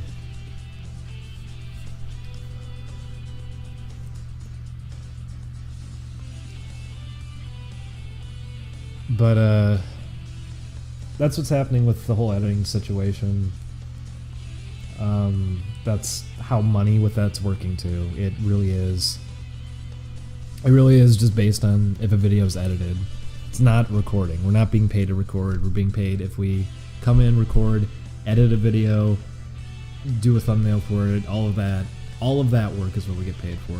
So us coming in to record is just going to be because we like doing the channel. So we're still going to be coming around for that, but we're not going to be seeing money coming from that anymore, which is why we're ending up doing a Patreon. And the Patreon specific isn't to support us. It is to support us, but to support us doing project work in specific. It's not to go and goof around or to keep doing what we're already doing with Oni Plays. It is to make the games that we've been working on and everything while also doing Oni Plays. And probably after our first game comes out, we might not even need to keep the Patreon up. We can just use the money we got from that and not have to burden people anymore. We'll see. But yeah, people asking that too when the Patreon's going up finally. The reason the Patreon has been taking so long is because the Patreon, we're not kind of handling it how I've seen most Patreons do it. I asked a while back, like, does anyone know of any indie game companies or something that have like Patreons for their company? And I didn't get any answers, and me and Julian looked it up, could not find really any. We saw small ones that weren't getting any money, and they had really bad layouts and everything too, so it was like, okay, this isn't a good example, I guess. I haven't seen any Patreons that really try too hard with their setup, but that was what we're trying to do, is also put a lot of emphasis on presentation and everything to make it clear what we're doing, what to kind of expect from us and everything. We were doing a lot with that to make it just kind of stand out. So we have almost all the artwork for that done now, so it's visually pretty much set to go. We need to type some stuff for it still. We still need to come up with rewards too, and I warned people about this before, but I'm going to say it again. Anyone hoping for like physical rewards or something like that, that's not gonna be happening. We're not using this money to just kind of throw around for fun and stuff like that, and that's a mistake most people make too. It happened with Kickstarters. You don't want to go extravagant with rewards, because if you do that, you're losing more than half of the money just to rewards, which we do not want to have happening. The money is for people who actually want to support what we're doing. It shouldn't be coming from wanting like a T-shirt or signed posters or something like that. So there's the big warning. If you're hoping for more than that, just don't back it. Like, I'm not trying to be mean by saying that either. In general, if you feel weird about Patreons, I would say don't back it. Don't back something that you're unsure about. If this is something you don't want to be helping out with, then by all means, just don't. I don't fault you for not wanting to. Patreons already are weird to me, and I can see why other people feel the same way. So, like, there's the warning and everything, where rewards are purely going to be like, hey, here's what we've been working on, here's all this information about the games that we've been doing work on, here's we'll post like, oh, here's sprite sheets of something new that we put into the game, or here's a video clip of a minute of gameplay, or like here's a work in progress video of something that we've been doing, showing a prototype engine for something, stuff like that. We'll be posting a ton of stuff like that, update logs and everything, and not brief update logs like, hey guys, it's been 2 months, here I am, as you can see the character can walk, okay, thank you. It's not going to be like that. We're going to be showing like deep inner workings of everything we've been doing, so that's what's going to be coming from it if you end up backing it. We're going to have rewards based around that, getting actual updates about the development and everything, so that's also why the Patreon's also been taking a lot of time, is us trying to figure out what's a good way of breaking up rewards like that, because typically people don't tend to do that. They want physical rewards, or they focus on that. The thing with Patreon too is that money, like the number that you see on a lot of Patreons, that's not guaranteed money that they're going. People typically will just back out of paying it, so usually people see half of that number, which is scary to us too, because it's like, okay, we don't even expect to be getting the sort of money we're hoping for. I guess I shouldn't have even worded it that way, because that's logical fallacy. Okay, boom, restart. We're not expecting to get that much money from it. It would look like a lot of money to most people probably, but we're not expecting to get like actual full rent out of it, so we probably have to do other work off to the side, which could really hurt the game that we're working on, but that's what we're kind of expecting to end up happening. But even the problem with that is that people don't typically pay at the end of the month or anything with Patreons. Half the people typically back out on that, and if that ends up happening, then it's like, oh boy, we're really screwed then if that ends up happening. So it's gonna be really intimidating and kind of scary the first few months of doing it, because we're not sure what to even expect from it. There's been a lot of fear around this and going into this, but it's what's kind of going to have to happen. And in a worst case scenario, like if we seriously just don't get the money that we need to even stay here anymore, I mean, probably gonna have to leave state then, and I guess we're not gonna be able to record on Oni Plays anymore, which I don't want that to happen. We still want to do Oni Plays and everything. We're gonna keep going in to record. Right now, I sure love the neighbor's dogs. They put a bunch of bricks underneath the fences that they have out there, because the dogs try to get underneath them to yell at people. Someone said, "Come to New York."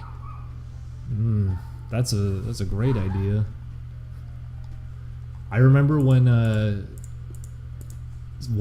who was it? Someone was insisting to me like, "No man, New York's really cheap. It's great." Just because he wanted to live there, and he was trying to lie to everybody that it's great there and super super inexpensive compared to anywhere else. Yeesh. At least we're not in New York. I really don't understand that about that, like places like this. I don't understand New York and what New York feels about itself and why it's justified that's as expensive as it is. I don't understand why California is justified in how expensive it is. I don't move anywhere that has this kind of mindset about itself, like, oh, no, we're worth it. You gotta pay us this money because we're worth it. Don't go anywhere like that, because typically it's not. It's usually a trash heap. It's just a lot of people live there. That's part of why it's expensive. But, I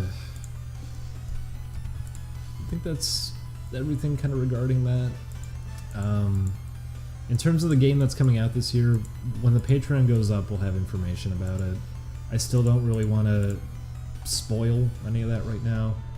Julian did a ton of art for the Patreon, though, and we're going to have a lot to show off. Oh, we got to do a video. I forgot. That's the biggest thing. The Patreon's going to take a while because we have to do a video, too. And it's not going to be a video of, like, us saying, like, oh, hey, didn't see you there. It's just going to be showcasing what we've been working on, so we'll have, like, gameplay footage of stuff that we've been doing. So, that I want to say next week. I really do want to say next week. I can't anticipate this very well anymore because of how long this has already taken. This is supposed to go up at the beginning of the month, and it still hasn't. But the fact that now we're easing out of doing editing for Chris and everything, it should be soon. It should be very soon. I still have to take on something today to do in terms of editing. Well, that was... sorry, everybody. That was gross.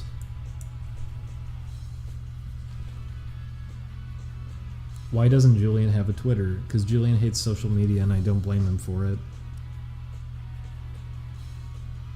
But one of us has to have it, so...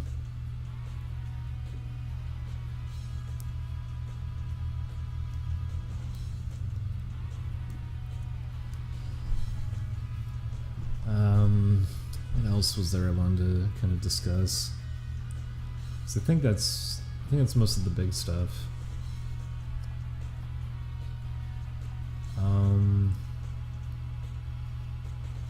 Does Julian ever come on stream? He's in the other room. I could get him to come in, but Julian's been really busy on his own thing because Julian was taking art commissions to help with money, which typically the money that Julian made would go towards expenses like paying for electricity, internet, and everything, and also getting food. But he just completely stopped receiving commissions anymore. People just stopped coming to him at the end of last year. So he's been trying to do other stuff to get some money, but so far this month it has been going too well. So he's been really busy trying to push that forward, which is why I kind of don't want to interrupt him right now. He's been very busy. He's been doing a lot of work. Came in the office yesterday and was doing a lot of work. He's just been really busy. And Julian cares a lot about work, so I don't want to interrupt him. Julian is like one of the most... He is completely invested in whatever he's working on. He just does not want to waste time or talk or anything. He really wants to just focus.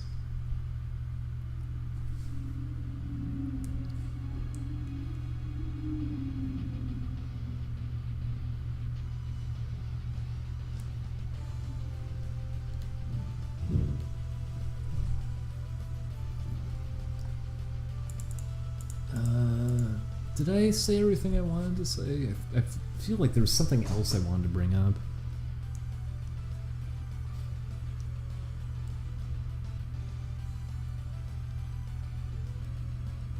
I'll put extra emphasis on this though. After our first game comes out, I do want to kind of ease off then on Patreon, because it's like I want that money to be supporting the first game we're doing, but I like the game when it comes out to support future work from that point on. I don't want to burden other people with having to throw money down constantly or something. I always hate streaming to raise money because I don't want people to do that. I don't feel like they should be doing that. I don't like the idea of being a spot like that because it's like you're begging essentially. I always feel bad about it. Julian, What?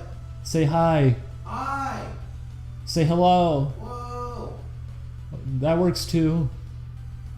Okay, there you go. There's Julian.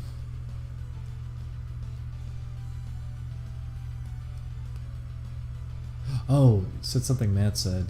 That was, he was bringing up about maybe moving somewhere else, but that's why we can't. You need to have, what was it? Is it 4 times the rent? 4.5 times the rent? It's something like that that landlords are going to expect from you.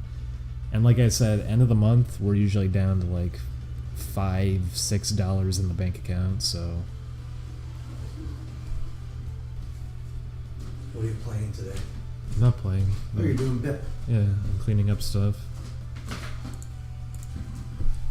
What do you think is more expensive, Carl's Jr.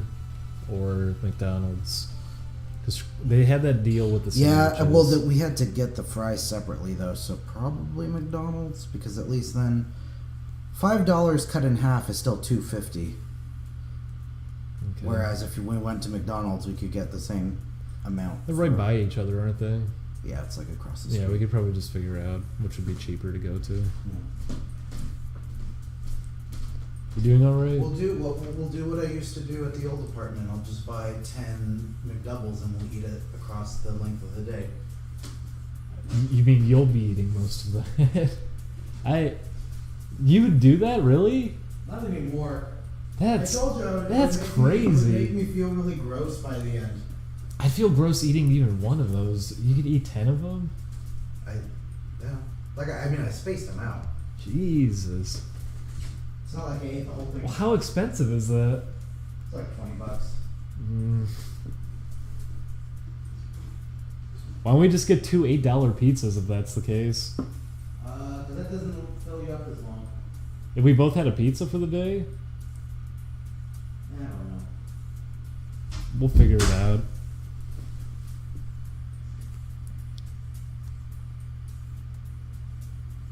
We're just trying to figure out what would be the cheapest thing to do for food right now.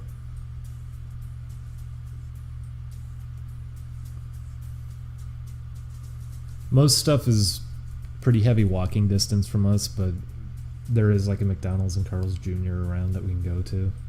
We're just trying to figure out what's cheapest. Like I said, we're trying to figure out how to kind of be inexpensive and keep things going.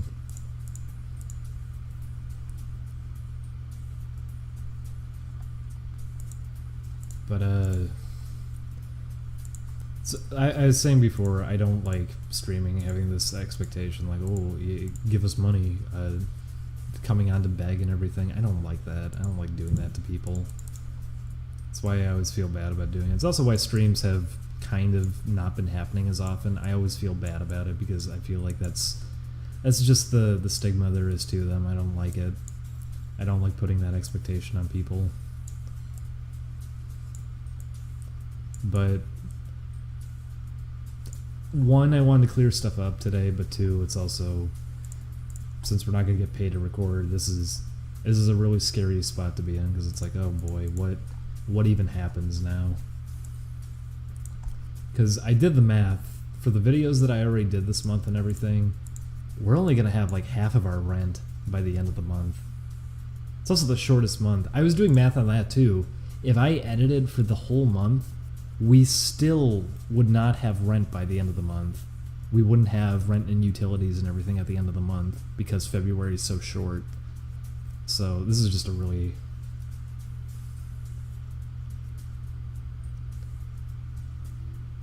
I just get Curry House. Curry House is very expensive, so we can't. Curry House is not close to here, and it's pricey. The reason that we were going to Curry House so often is because the office, typically, we could head from the office.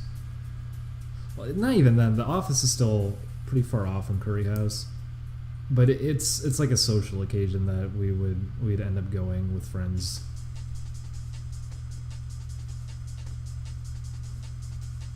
But gonna be hard having just enough by the end of the month.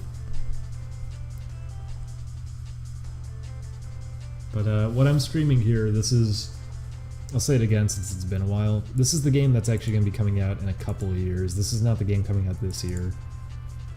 But I've already been showing like work for it and everything, so may as well be streaming some stuff on it. But as soon as we have the Patreon up, we're not going to be working on this one much. We're pretty much going to be entirely focused on the game coming out this year, which that game we've been working on for about a year and let's say 4 months it's been in development. It was supposed to come out last year, which would be like a full year of development time dedicated to it. It had 2 release dates in the past. The first release date, it only had like 2 months put into it, and it was going to be garbage. But I felt so bad about that I was like, okay, no. I don't want to rush a game out just for the sake of trying to get a little bit of money or something like that. I'd rather put a game out that I actually like and we tried our hardest with. So after another year, the game was almost done, but the situation with our roommates came up and everything. It was just like, okay, well, great.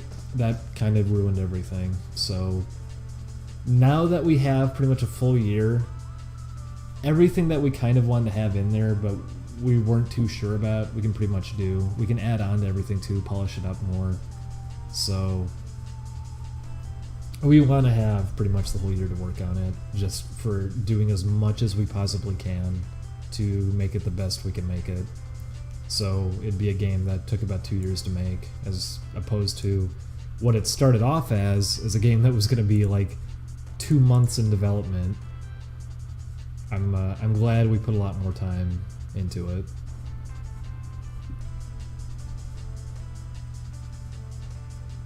Which game had the problem with dimensions? That's the one coming out this year. It was at a lower resolution, and we upped it. And we don't have to redraw anything in-game, like characters or anything. None of that matters. It's why we upped it. We wanted there to be more room on screen. But we do have to redraw all the menus, which is going to take a while, because we had some pretty dynamic-looking menus. Who knows? Maybe it's a blessing in disguise. Maybe something good will come out of that. We'll have more details on that when the Patreon's up. I don't want to spoil too much with that one.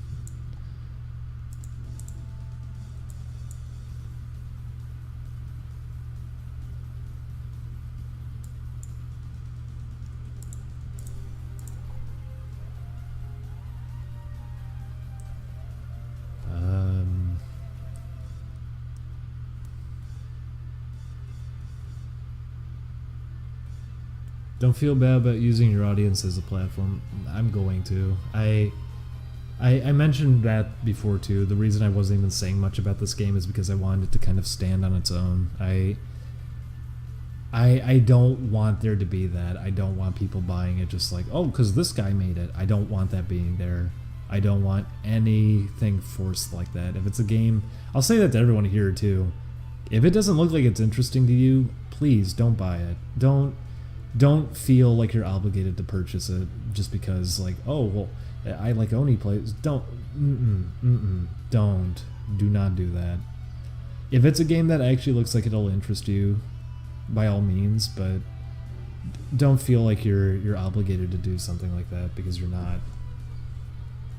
I don't want that to happen. I don't want people forcing themselves into purchasing something that they're probably not going to even like just because of that. It's why I was saying so little about it. We were going to release it without even like acknowledging it. We were only going to probably end up saying something like a year later, finally saying like, oh yeah, we worked on that. After it already had time to come out and have its own reception and everything too. Okay, that's going to look bad if I do that. The shoes I always have to redraw. As we had a different model sheet when we did a lot of these animations. So, that arm looks way too straight. I haven't been paying much attention to this while talking. I'm very bad at talking and paying attention to what I'm doing. Probably shows when we're playing games. I am so embarrassed by that Mega Man X video. I can blow through that game in like 45 minutes, and yet that ended up as such a mess because I was having a hard time talking and playing it. What platforms are you planning to release the game on? The one coming out this year is probably only going to be on PC. I don't think we're going to really port it, but Bippy we're probably going to have on actual consoles. We're doing a lot more with it that we can try to get it ported around.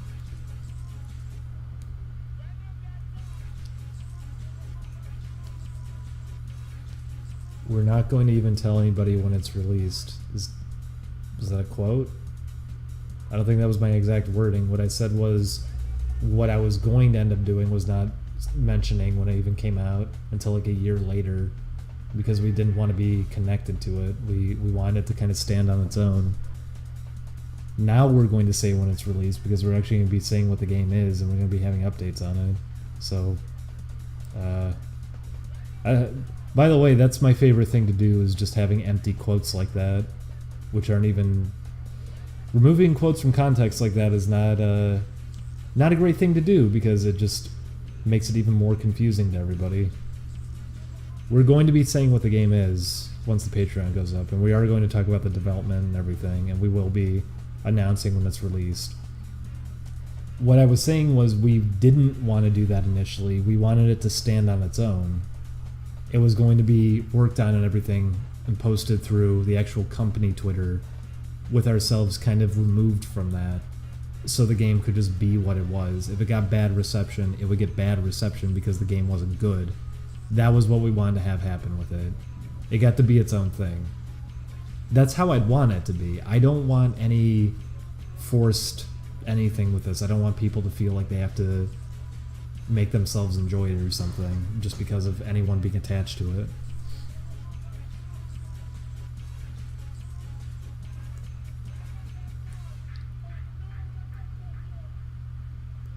Why are you funding the first game on Patreon instead of something like Kickstarter or Indiegogo? Because it also... Julian and I talked about this too. It makes you have to think more about what you're doing. Because, one, we're not even necessarily funding the game with it. We have most of the work done in terms of like music and voice acting and everything, which came out of pocket. The money is just to keep it so we can be focused on development, not having to take on any other work off to the side, just staying dedicated to it.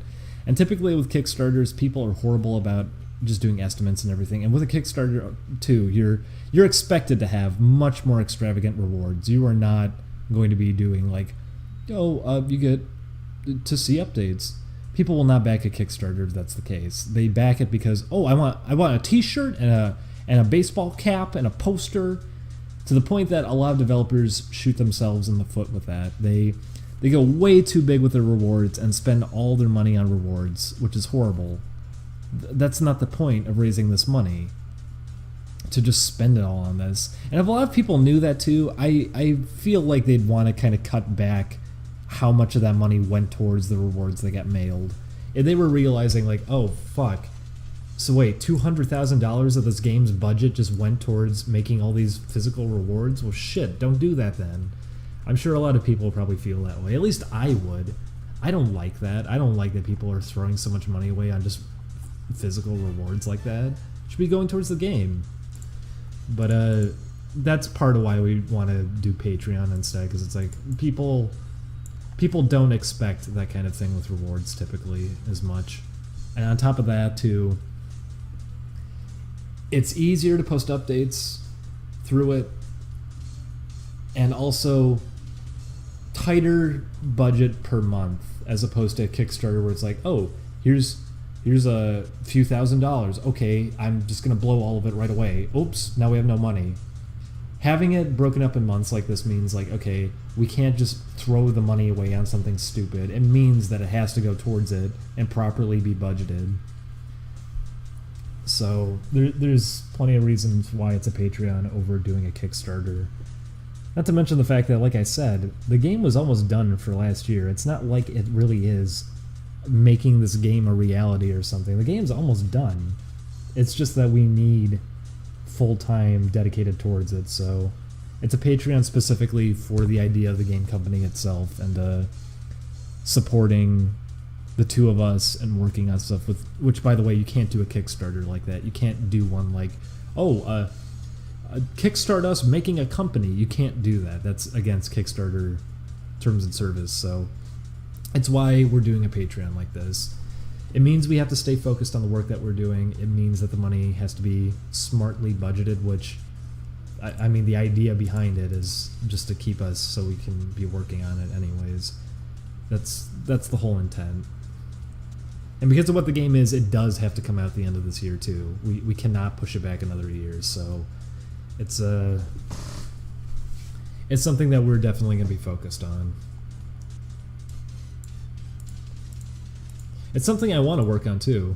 I'll probably be pulling like plenty of 24-hour work days on it, but I'm not going to be stressed by it because it's something I want to do. I always will focus really hard on work if I'm not being interrupted, like having to stream or something like this. I'm bad at streaming and working. I lose focus a lot because I'm trying to make conversation while doing it. But if I'm just doing work, I can stay pretty focused, and I'll usually be doing it throughout the entire day. I'm not going to slow down at any point. Oh, I forgot to do the... Yeah, how did I forget to do this whole time? I gotta do this. Okay, that was a big whoopsie. Put it like right around here, I guess. There we go. Oh no, it went into his eyeball. Let's get rid of that. Still into his eyeball. Whoops.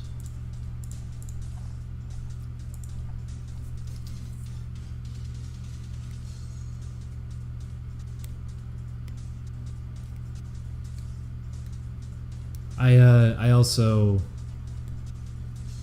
that's one thing we're 100% avoiding too is God, I hope people regret that now with Kickstarters having a reward be like, oh, have your character in the game, because that is one of the worst ideas I have ever seen. Because not only are you throwing away whatever your vision was of this game universe because someone's gonna just throw their own character in that doesn't fit with it, but it means you're going to have people who have a legal obligation to the game itself being released, because it's like, okay, they have to either sign away the rights to their character to you completely, or sign it in a way that's, okay, you can do this with the character, but if you violate this, this, and this, we have full rights to back out on everything and hold you accountable for what you did.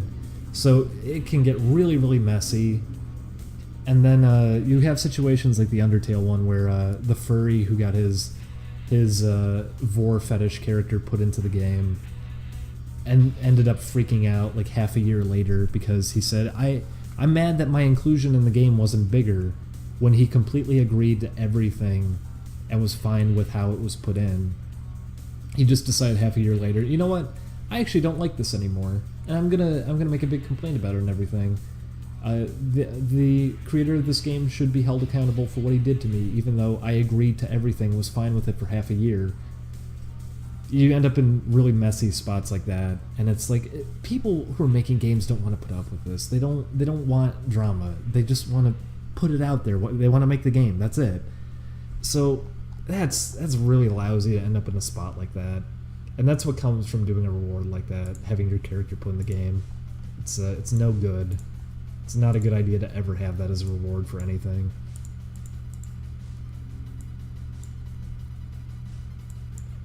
It'll obviously get takers, like if you have it as, oh, if I spend this many $1,000 and I can have my character in the game, oh, it'll be historic. I'll be remembered forever. That's why a lot of people do it too, is that they think like, oh, that's monumental. I'm going to be in the game. Everyone's going to remember me forever. Like, yeah, like the background NPCs in Skullgirls, people sure do talk about those all the time, right?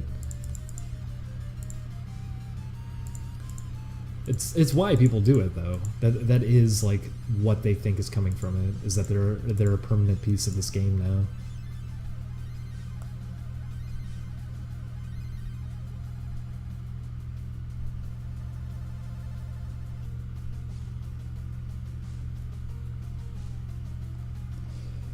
Yeah, I was gonna say that too. That stage bugs me in Skullgirls just because there's so many characters that just do not belong in that background, and it's so cluttered and everything too. It really, I like that casino stage a lot, and that's the thing that ruins it, is having all those NPCs in the back that just don't match the universe or anything.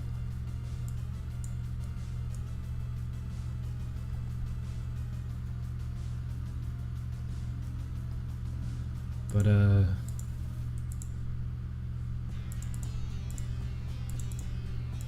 we're not gonna ever do something like that for like a reward, as having your character in the game.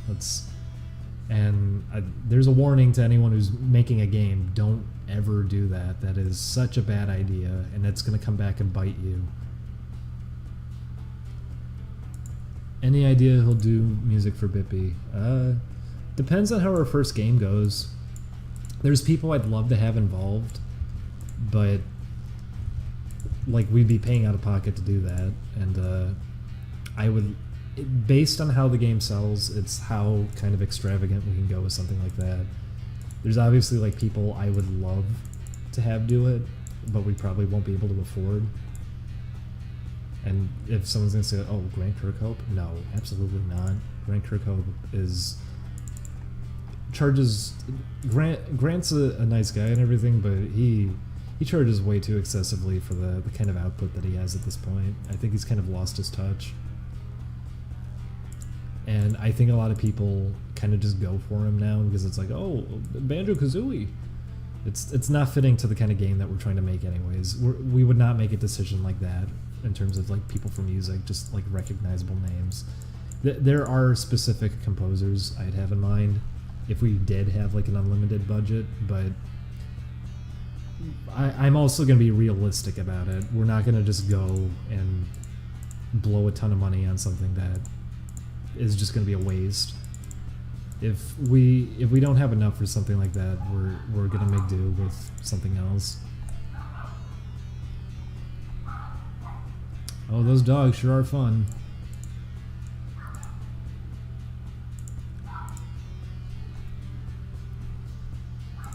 Jake Kaufman is one that I was thinking of, but I feel like that'd be expensive.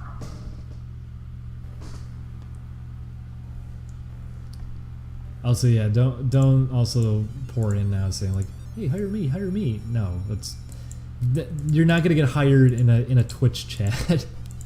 It's not gonna happen. I remember seeing people tweeting at me about that too when I was saying like, "Hey, I'm gonna be easing out of editing for Oni Plays," and people were like, "What? Hire me? I can edit." That's not gonna happen. What are you that is not going to happen. You're not going to tweet at somebody and all of a sudden you're now working on something like that.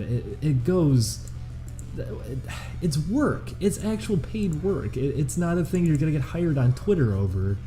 Nor are you gonna get hired in a Twitch stream. It's not gonna happen.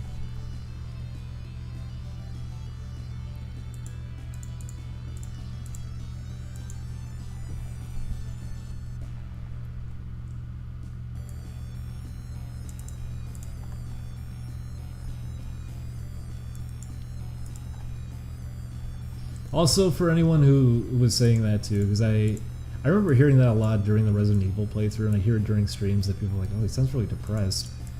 I'm just talking in a normal voice is the thing. Whenever we're doing Oni Plays, I'm usually hamming it up a lot more. So if I ever have a moment where I'm actually being like calm, people typically think that's like, "Oh, he's angry now." No, I'm talking normally. I'm actually the most quiet out of everybody. When we're recording, I usually have to boost my own audio levels a lot because I'm so quiet. That's how I sound. I'm sorry, everybody. That's just kind of how it is. Is there a way to make this not look as weird? Oh, it's because his head is like extending too. I think I'm also just out of it. I have not been doing this in a long time, so this is harder than it should be right now.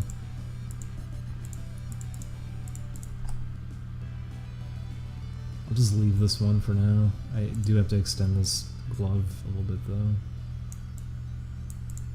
Just leave it for now. It's easy to fill the gloves in, at least, because they both have the same shape.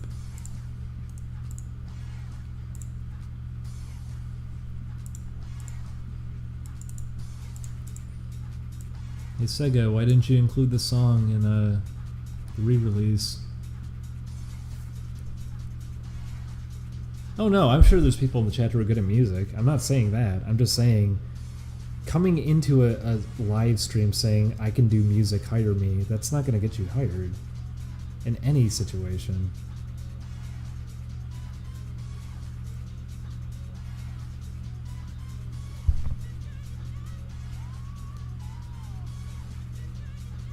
I remember that happened too, is when Lyle showed up at the office and was like, oh, like, aren't you like Southern or something? And it's like, no.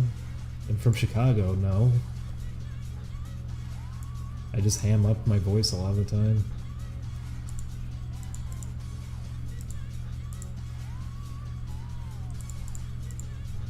It's because I sound really boring too. People probably don't want to hear this all the time. I don't think they want to.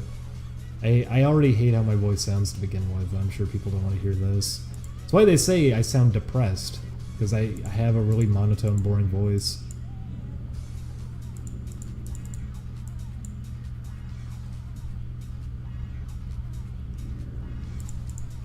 Oh man, we tried to play Blinks a Time Sweeper a while back. I don't really have memories of it. I played it once when I was younger. I forgot almost everything about it, so it took a little bit to get used to it again, but I wanted to play more of it, and it was one of our worst recording sessions I think we've ever had, to the point that I don't really want to use the video, because Julian and I really liked how it looked visually. Also, it ran like garbage on the 360. I don't remember it running poorly on the original Xbox. You'd enter a level and the frame rate would drop to like 5. It was terrible how bad it ran. But I really, really like a lot about Blinks a Time Sweeper. I like the visual style a lot. I hate how the enemies look. The weird blob things look really disgusting and don't mesh well with the actual characters, but I think Blinks has a fun design and everything. I really like the environments, all the crooked buildings and everything. It's really fun. Trash cans too, like everything in the game is all skewed and distorted and everything. It looks great, I love it. And for a really early Xbox game, it looks really nice. It's a really nice looking game. Fun music too. But the gameplay is just really, really bland. I wish there was more to it. I was disappointed just how straightforward it is. Also, I hate the fact that the game is like rewound when you take a hit, because we were fighting a boss and I killed the boss, but I got hit by something that he dropped like 2 seconds after he was in his dying animation, because it was off screen, and it rewound the game to before I hit him, and then I got hit by a thing because he was shooting it out just before he died, so I got hit a second time for free because the game had to rewind to that point. It seems like a fun idea because it's like, oh, it's a time travel game. There's time control. You can rewind, you can slow motion, pause. It seems like it's a fun idea, but it got in the way there. It was just obnoxious. It's that too, yes, it's very slow. Your movement in that game is so slow. I love so much about it, but at the same time, in terms of the actual game design, it seems really confused. It doesn't seem like it really knew what to do with itself. I don't understand the idea of like the little gems that you collect to get time powers or whatever, because you have to get 3 of them to just get 1. You get 4 of them to get 2 of them, and otherwise like every other combination does nothing. And it's like, why is it set up this way? That's such a bizarre way of doing it. Because it also means like, oh, an enemy dropped 3 of these things. 2 of them are the one I want. This one, if I grab it, it screws the whole thing up. But since they're so close together, you're going to accidentally bump into one of the ones you don't want. And then it's you backtracking to go get ones that you do want. Like, it's a really weird system. Even the shop system was weird. You pick out things you want, and then you have to scroll down to check out to purchase them. You don't just buy them on the spot. It's really, really weird. There's a lot I really like about that game though, and I wanted to play more of it, but Chris did not like that game at all, and it bummed me out a little bit because it's like, oh, I was having fun with it. There isn't much to the gameplay. I wish there was more to it, but I liked how it looked a lot. I liked the music in it a lot. It was a fun idea.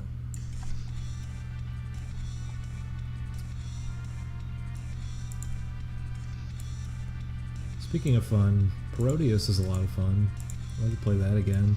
Oh man, we went to an arcade that's not too far off from here. It's just called Family Arcade, and they had Miss World 96, also known as Miss World Nude 96. I don't know why they had that, especially at a place called Family Arcade. But they also had Parodius there. They had those machines set up that are just essentially MAME emulators. But typically I would fight against something like that because it's like, oh, it's not the actual hardware. But they had like a custom thing set up. It wasn't even a MAME emulator.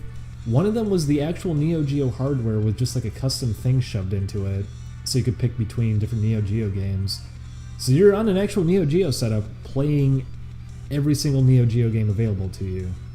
And it's like, okay, you know what, that's actually really cool. It's not an emulator. It is the actual hardware. It just has this in it. It was really, really cool having that as a thing that you could do. It was a lot of fun going there. We saw a lot of cool stuff there. Only thing I didn't like was, one, they would just randomly blast music on the radio, but not like just playing the radio in the back. They would play a song really, really loud, and then the song would end, and then just silence for 10 minutes, and then suddenly here's another song. It was really bizarre. But the other thing was, at nighttime, it became like a really competitive thing. Everyone was playing Marvel vs. Capcom 2 there, which typically I love that. I'm all about that. But there were people stealing like tokens from each other and everything too. There was I saw some guy set his cup of tokens down, and someone just went and grabbed his cup and walked away with it. And it's like, what the fuck? Don't do that. So it wasn't the fun kind of environment I like for fighting games where everyone's really level-headed and has cool conversations and everything. It was just, everyone was all over the place, and it got really out of hand. I guess it's because, I don't know, it was weird. The bathroom also took tokens, which is weird too. I think it was 2 tokens to go into the bathroom. It was bizarre. Some of the machines were vandalized too, which is too bad. There was carvings in front of the Mario Kart machine screen. It was a nice arcade though. It was fun. I would still rather go to round 1, but it was a fun little place. Also, we didn't spend all of our tokens. We only spent like we spent $20, and we only used like half of those tokens. We were there for 4 or 5 hours, so.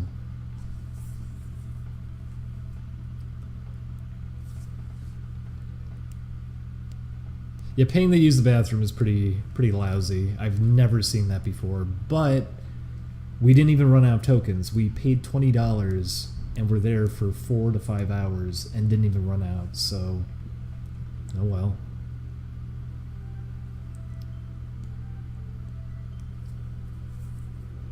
Yeah, Blinks has a really fun design.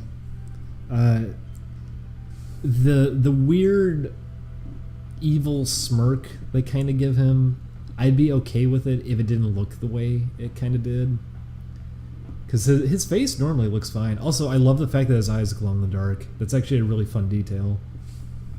Because the levels at the beginning are in the town at nighttime and everything. Which, by the way, those levels look really, really cool.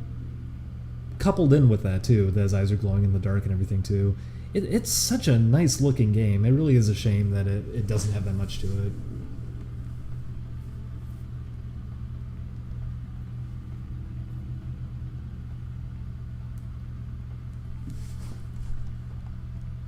Also, this animation is probably going to look... Oh, I can delete this frame now.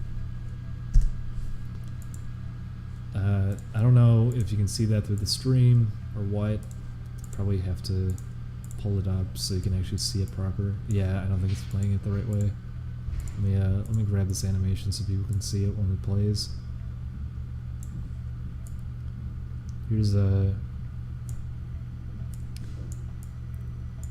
what the animation's supposed to look like when it plays. I'll put it on loop so you can see it. That looks really bad on loop. Maybe I should have it hold on the final frame or something for a little bit so you can see it. Yeah, there we go. This is I'm gonna have to tone down a couple of the movements at the end there with the feet, but this is for when you're in the air and you grab onto a ladder. This is supposed to be you grabbing onto it. So we're gonna have one for the jumping animation, grabbing the ladder, one for the falling animation, grabbing the ladder, one from walking and grabbing the ladder, one from just standing and grabbing the ladder. We're gonna have a few different animations for just grabbing the ladder. And ladders in the game are actually pretty fun because they don't work like Mega Man that just like jumping makes you fall straight down. If you jump on a ladder, you actually can jump. So you can jump between ladders and everything. And then on top of that, it's like Kirby Superstar that if you hold down on the ladder, you slide down the ladder as opposed to just climbing downwards. But we also made it really loose. So if you're standing next to a ladder that's right in front of you and you hold up, it makes you walk up to the ladder and then you start climbing up it. So it's very easy to play the game and move quickly while also grabbing between ladders and everything. Because that's something I noticed when I was playing Mega Man X2, is that I hate running...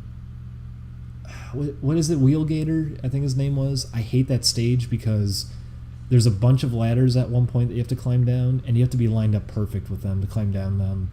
And it really gets in the way when you're trying to just be fast because it's like, oh, sorry, I'm a few pixels off. Oops, I can't climb down the ladder. I gotta line myself up. It's not fun doing that. You want to be able to move quickly. But this is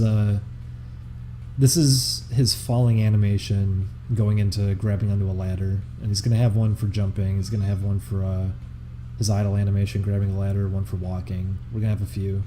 We have a lot of animations in this game, if that's not obvious. We already have probably a few hundred frames of animation. And a lot of it is just transitional frames between things. It's animations that aren't actually like animations. Like, if you look at a game like Mega Man X, for example, you have a standing animation, you have a walking animation. For Bippy, the way it works is you do have those core animations, which is how they're programmed in. So it's like, oh, you're holding right, okay, you're now in the walking animation. We have it set up that way, but the game will also use specific frames on those animations for easing in and out of them. So it's like, oh, you were standing and then you started walking, so it's going to play 6 frames of animation to kind of transition into the walking animation to make it look smoother. Oh, okay, you came out of walking to just start standing, so now it's going to play 6 frames to transition out of walking. Stuff like that.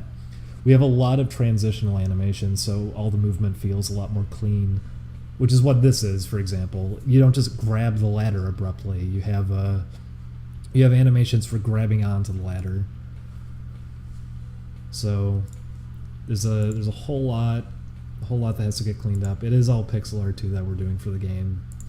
That's also not for the sake of like, oh, because I love pixel art or something. It's actually for the sake of performance too. Storing alpha transparencies on top of all these different sprites, it would make the game perform less.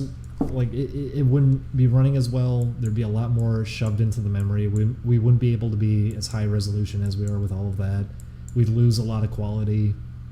I'd probably have to scale down a lot of the sprites and then scale them back up in game so that they'd be kind of blurry.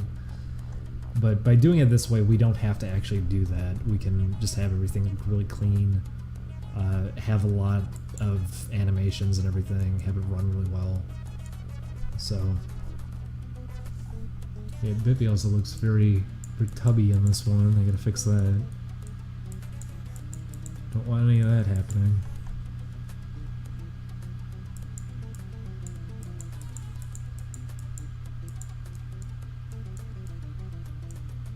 Okay, there we go. It's better. I gotta poke his face out more because people misinterpret how he's supposed to look too with that. He's supposed to have like kind of a snout coming out. Not like that though. That was bad. I'm just not in an art mood today, I guess. I'm really bad about that.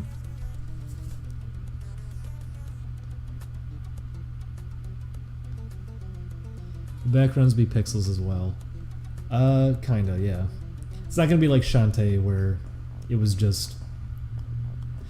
Because you say cheated a little bit. They didn't cheat a little bit, they cheated a lot. They had alias rotations on things and everything. It looked very bizarre compared to the fact that the characters are all pixel art. We're not going to do that. We are going to have like proper color palettes and everything to make it go alongside it. But they're going to be probably based off painted backdrops that we do ahead of time. Like how a lot of this is based off much higher resolution, rough animation, and then gets cleaned up as smaller pixel art, even though it's still relatively big for sprites.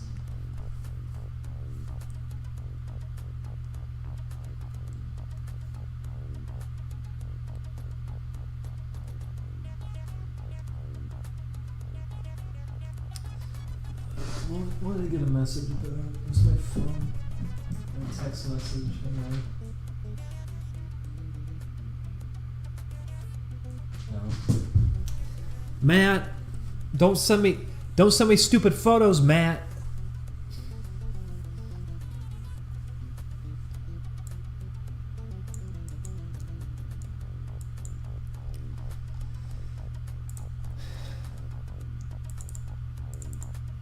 Oh yeah, look at that. His weight is changing pretty heavily between each frame, isn't it? Looks like he has kind of a pudgy gut there. It's not supposed to.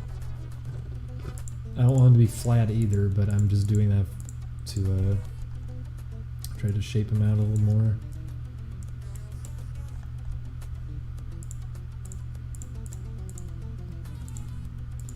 The other thing is that a lot of these frames of animation, like you can see how exaggerated and cartoony they kind of are. Because I think we have a smear frame. Yep, right there. We have stuff like that too. We have smear frames and everything. So, if anyone is stopping and thinking like, what the heck, this frame looks really awkward, that's why. We do exaggerate the movements a lot. So specific frames are going to look awkward if you're going to pause them, obviously. We do plenty of that. And also, it's not going to be like forced smear frames. I think this is one of the few that we've ever used. A lot of people go overboard with it whenever they hear about them, because it's like, oh, I want to do it too. I want funny freeze frames so someone can pause my animation and use it as a reaction image. And then they completely overblow it and work it in and try to make them look as goofy as possible too. They don't try to make them look good in motion. They do it just for the sake of doing it. They want them to be a goofy thing you can freeze frame and catch. We're not doing that. Even Skullgirls was guilty of that sometimes. I actually got bugged out by that. Was one of the characters, who was it? They're twiddling their fingers on the ground, but as they're doing it, they put little smears on each finger when it did it. And it's like, what are you doing? You don't need to do that. That just looks really awkward. Because it really stands out how exaggerated each one was too. Just, you can animate it. You can animate it the way it looks. You should be using smears when needed, when they can actually put a lot of emphasis on the motion, or if it really is like a swift motion, when it's just someone rolling their fingers, that doesn't need smears on each individual finger. That's just going to look weird.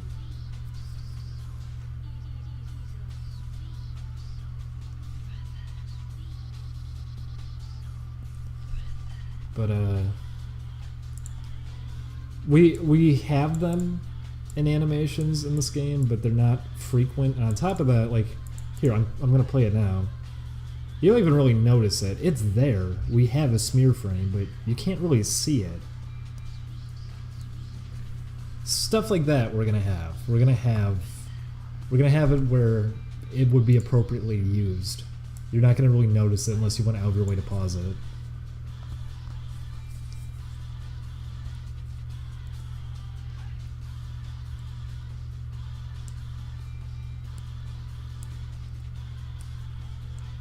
I know people like their funny smear blogs on Tumblr and everything. Or there's people who also think they're just bad in general when no, they're not. They can be used effectively. As I remember people were... That was a Kotaku post, which was annoying, was that they posted about how Overwatch used like a simulated smear effect with the rigged models they had for an animation. And it looked fine in motion. It looked just fine.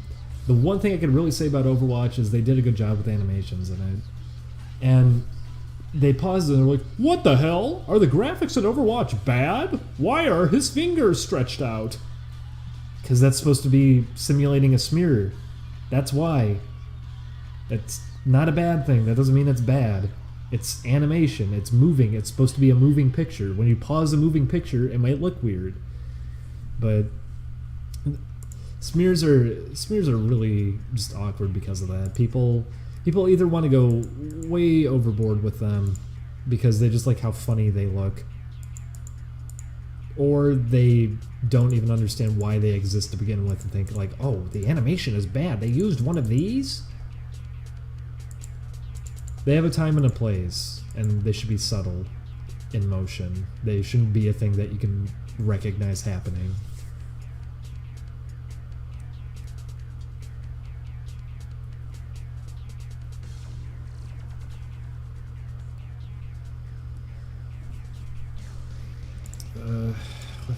Let's see. Oh, I don't even get a user count anymore when I'm streaming through this. I think I might be wrapping up soon, just because I do have a busy day ahead and it's already 2:30 and we haven't eaten yet. And we got to figure out what's going to be cheaper, Carl's Jr., McDonald's, or what. Because I typically... I don't want to spend too much money. We're trying to save, so...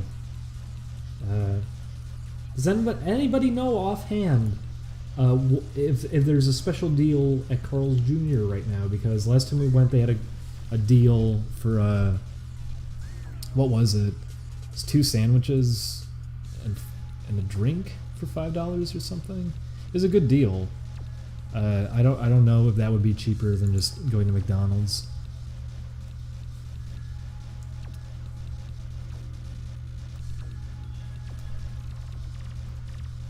But we're going to be wrapping up in a little bit.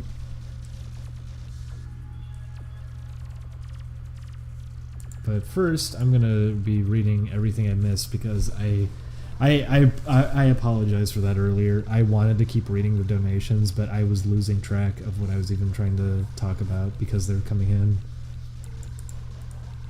I'm really sorry for that. I don't want to... I want to be one of those guys, too, where they get, like, a huge donation and they're like, oh... Cool. I don't want to pull one of those. So let's see everything I missed. I think that was the last one. DuckG's69 donated $5 and said, "Do you pre or squee?" Those are two big juicy memes mixed together into one.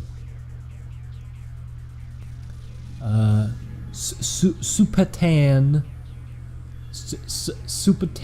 like super tan, donated $5 and said, "Please use this to get more Curry House." No, we.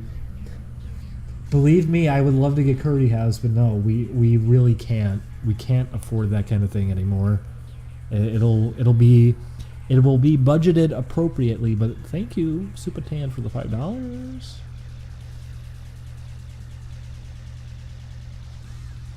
Thank you, Yusuf for $1. It said, "Already donated today, but just wanted to round off my balance while helping out a little. Keep it up." Thank you, Yusuf. Yusu FCWS. I don't know how to say that. Well, thank you for the $1. Rat Daddy. How much is dinner for 2 at Curry House? Oh boy, like almost $40. It's very expensive. I think Sandra was even saying Sandra. I don't know which way. I'm sorry, I'm a fool. But she went a while back. I was saying too, like it's very expensive. But that's the thing with curry house is it's very expensive, but it is absolutely without a doubt the best curry you're ever going to have in your life. It is amazing how good it is. It's why I fell in love with curry. It was that good. It was so good, but it is not cheap at all. To be fair, it's not just curry. If you're getting deluxe curry, if you're getting that, it comes with soup. If you're getting that with a drink, which is very, very filling, you could be full for the entire day off of that. It's about 20 for one person, so 2 people, about 40. It's a lot of money. But that is what it means. Is if me and Julian go, yes, we'd be spending about $40 on it. Not to mention Ubering out there to begin with, which is expensive. It's about $10 to Uber there and back. So it's very expensive to do. It was a thing that we're doing at least like once or twice a month if we're gonna go with anyone from the office. But yeah, about $40 for 2 people to eat there. Favorite food apart from curry? I like Chicago deep dish a lot, but I can't really have it out here.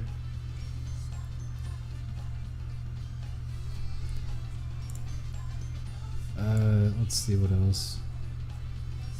Thank you, Rat Daddy Joey, for $5. They said, get yourself a nice cheeseburger or something. Super excited for Bippy. Oh, it's gonna be a few years, but hopefully it'll be worth it when it comes out. I've been trying to do a lot with it. But thank you, Rat Daddy Joey, for $5. Nomad Boy donated 13 and said, buy yourself some pizza. Also, one last question. Do you like Dragon Quest or Dynasty Warriors? I like Dragon Quest. I don't really care for Dynasty Warriors. Also, I saw you send... I played the first Dragon Warrior Monsters game on Game Boy Color way back. I bought it and was really excited for it and liked it a lot, actually, from what I remember. I haven't played it since I was younger, but I liked it a lot. And you sent the second one, which I never actually played, so I'm interested how that's going to be. I also remember when I was younger and I was using Beyond. That's why I knew about Space Station 13, is I played it way back when it first came out on Beyond. I was using Beyond since I was probably like 11, 12. I was really young using it. But there was a Dragon Quest, Dragon Warrior Monsters game on there.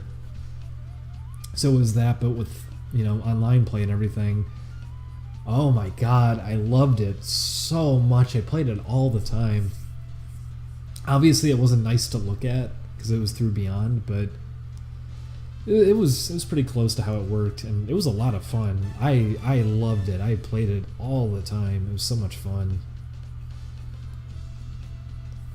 I love the designs a lot too in the whole Dragon Quest series. Just wow, really nice stuff.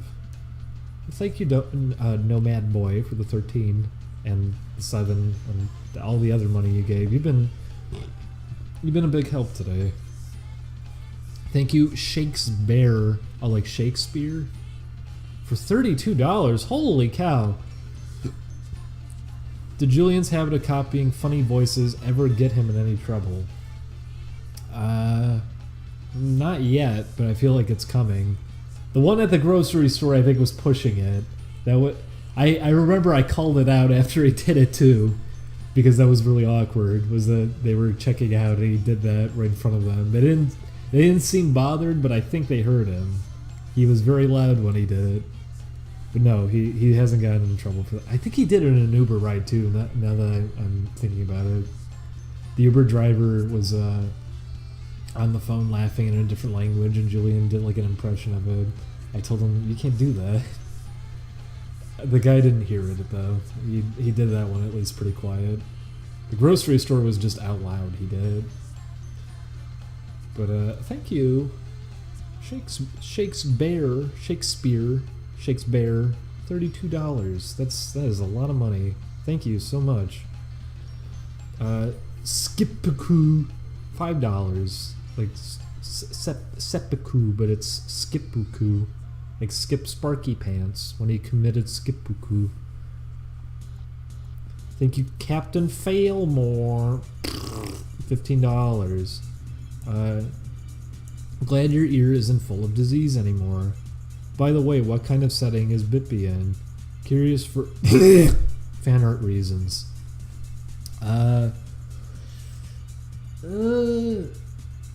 It's kind of I don't know how to really describe it. It's a mix of things. The big thing with it is that it's I really like treasure games a lot, and treasure always has like really weird, just kind of enemies typically. So it's kind of, you know, Cave Story was kind of like that too. Cave Story had just sort of random enemies. Kirby too. You know, Kirby might be a good example in terms of like what kind of enemies and bosses are kind of be like how Bippy looks, sort of mixed too with I guess Beautiful Joe a little bit. How some of the bosses in that could look, not to that extent, obviously, but it's I don't really know how to pinpoint what I would say. It's just kind of being designed on the go. So, but thank you, Captain Failmore, $15. Any Klonoa inspiration? I didn't even think about that. Someone pointed that out too. There actually is a character in Klonoa who's like a boxing kangaroo who has like the headgear on. It's a common thing that I notice a lot in Japanese designs. Because what's the other one? There was a boss in Mega Man X7 that was a kangaroo that had like boxing gloves and headgear. It's a thing I've seen a lot. So it was part of where it's like, okay, you know, this because it was all subconscious too, doing it. But that's probably where I ended up picking it up from, was just seeing so many designs where they do that with the boxing headgear. Typically, it's not ever for a main character though. It's always for like a small enemy or something. So, but Klonoa probably is actually in the ballpark of where a lot of design elements are going to be kind of focused around.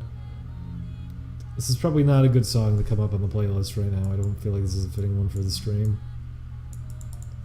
I do like my pop-in music, but this one can hold off. That, and I'm worried if I'm going to get in trouble for having that on there. But thank you, Captain Failmore, $15.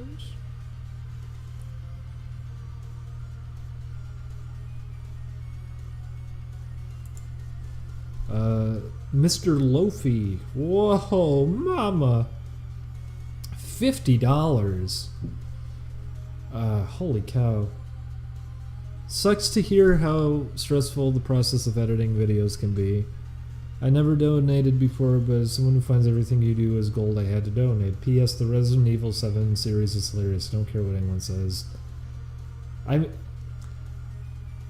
What I'll say about the Resident Evil series is that I kind of don't blame people where it's going to end up around the end, because when we got to the ship of the end of the game, everyone was just kind of exhausted, like, okay, can it just be over now? And it's because the ship at the end of the game very much just reads as a like padding. They wanted the game to be a little bit longer, because as much as people think I hate it, I don't. I actually like Resident Evil 7. We were just making jokes about stuff a lot of the time, or making comments because this is our first time playing it, so you're going to be doing that naturally. You do it to yourself when you play. I've noticed that too, is that when you're watching a Let's Play, you see somebody like screw up a line, and you're like, oh, I didn't screw up like that when I played it.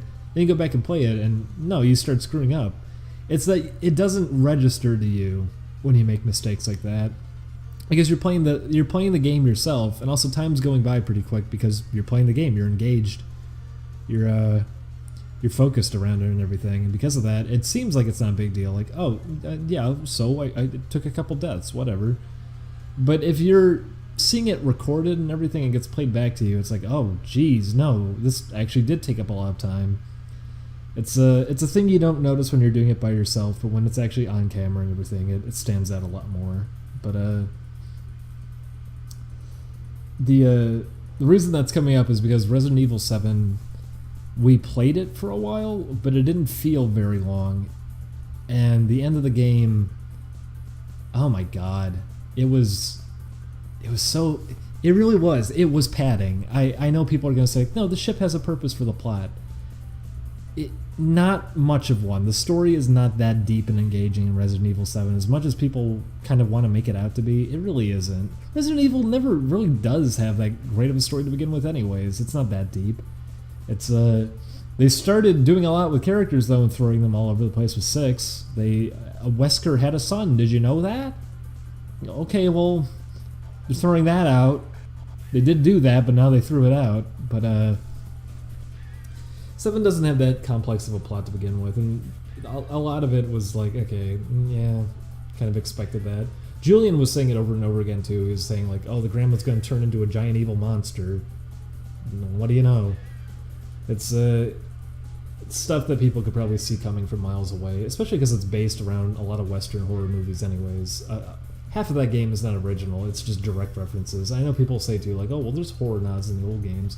They're nods. It's not just direct scenes dropped into them, which is what you're kind of getting with 7 a lot of the time, but 7's still pretty fun for what it is. I kind of wish it wasn't a Resident Evil game is the thing with it. And where it ends up at the end, a lot of people were insisting to us, you'll love the ending. No. The Baker household is a lot of fun. They're very interesting, and all of them have their own different kind of thing going. Even if one doesn't go well for you, you may not like one of them, you might not like the next one. Like, I didn't like the whole Saw segment that much. I thought the guy was kind of annoying, and I was getting bored of it by the end. But, because having to tediously disarm bombs and everything, it wasn't very fun, but other parts of it, I was getting pretty into it. I was liking it. But that was where it fell apart, was the ship is just really boring. And in terms of what it adds onto the plot, it doesn't add much. It could have been very quickly done. It's just a brief moment. It didn't need to be this whole thing. The ship is really, really boring, wastes a lot of time. And it's kind of why it's there, to waste time. It's not an interesting environment in any way. They keep recycling the same 2 enemies on you over and over again. They just want to eat up your time with it. That's all there is to it. And the puzzles there aren't even really puzzles. It really is just point A to point B. There's one room where it's like, oh, you have to spin the paintings, except you turn around and, oh, there's the solution. It's not even a puzzle. It's just a little time waster. And then the area after, it just starts dumping huge waves at the same 2 enemies because it's like, okay, no, burn all your ammunition here. Yeah, what do we do to eat up more time? It was getting really frustrating at the end just because of that. And the thing is, too, with horror games in this kind of way, the emotion, if you were disconnected from natural responses like that, like fear, if you had that stripped away from you, the emotion you'd be left with is just kind of frustration at that point. And that's what it turns into. You're not scared of anything. You're not intimidated by anything because, oh, you have a machine gun, you have a flamethrower, you have a grenade launcher. You're not intimidated. It just becomes tedious. You just kind of get frustrated at that point. You're not really having fun. You're not really engaged anymore. It's just there to eat up time, and it was getting disappointing. But that's why I'm not looking forward to the end of the series, because I know we all started getting really drained by it. But it wasn't a long game. We did finish it. Did you guys pick Mia or Zoe? Well, that should be obvious. We picked Mia. There's no reason to pick Zoe. They don't flesh her out. They don't really flesh out Mia either, but it's your wife. I don't know why you wouldn't pick her. And it is so stupid if you pick Zoe. It is so stupid if you pick Zoe, because they were just thinking to themselves like, oh, fuck, what do we do? How do we kind of quickly make this like a bad ending? Oh, she's dead. Okay, just kill her immediately after you pick her. Just you fucking load your save file at that point. You made the wrong decision. There is no reason to pick Zoe. And you kind of get what you deserve for picking her, because there's no reason to pick her to begin with. Honestly, there's no reason to pick either of them. Neither of them are fleshed out. They use the segment right after to flesh out Mia, but it's your wife. Why would you be picking a total stranger over your wife at that point? You're getting exactly what you deserve if you didn't do that, and it's not even a hard choice. That could have been something if they actually set up the characters more, but they don't. And if you're gonna say too, like, well, if you read stuff, even if you read stuff, still you aren't getting too much on these characters. They flesh both of them out immediately after that decision too. You see more about Zoe, you see more about Mia, so it's like, why is this right here? You should be doing that ahead. It's like how Undertale was. It sets up its ending in this way, like, oh, here's this character you're supposed to feel sad about, but they dump truck all of that on you at the end, and they don't even give you all of it. They give you more details about that if you're playing on the genocide route. So it's like, okay, so much for trying to get this kind of impact. You're not going to get this punch out of people if you don't give this to them ahead of time. You need to flesh these characters out if there's going to be some kind of conscious decision here that's supposed to kind of weigh in on them. But they wanted more than one ending, so that's why it's there. It's not a hard choice. But Julian and I didn't hate Resident Evil 7. As much as people think that I hated it, I didn't hate it. I fought in my head if I was going to include that clip. When we ended up going the wrong way, Julian says right afterwards, "Why don't people in the comments ever yell at me for these things?" I left that out of the video because I didn't really want to have that there. People don't like... They always do that. They're like, oh, shitting on the comments section again, huh? I wanted to leave that out, but at the same time, people do seem like I'm really miserable playing it, but I'm not. Like, we're all making jokes about it still. We're all making the same kind of observations. So, I don't know what it is. But, Chris hated it. Chris absolutely hated Resident Evil 7. He did not like it. But I thought it was alright. I didn't like the ending at all, and I think that was the biggest part that was kind of ruining it. But, it's also, I would have liked it to be more like the opening of the game. I would have been completely fine if it totally restarted itself. Also, anyone who says the excuse of, well, it's Resident Evil. Resident Evil has done things that are not good. Look at 6. Just because it's Resident Evil doesn't excuse the fact that some decisions that they make with the game weren't exactly good ones. That's not how you provide your point on something like that by just saying it's Resident Evil. A decision that's questionable is still a decision that's questionable, and with how they were advertising this one, I would have been fine if they're honestly just going to completely reboot it as something totally different. Because after 6, by all means, I don't care. I would have liked that. It's a nice looking game, and if it was trying to be more of an atmospheric horror game and everything, I could have gotten... I would have been down for that. I would have been fine with that. I don't hate it though. In the middle, I was getting into it. It's a good blend of everything around the middle of the game. Then the ending, it becomes just boring.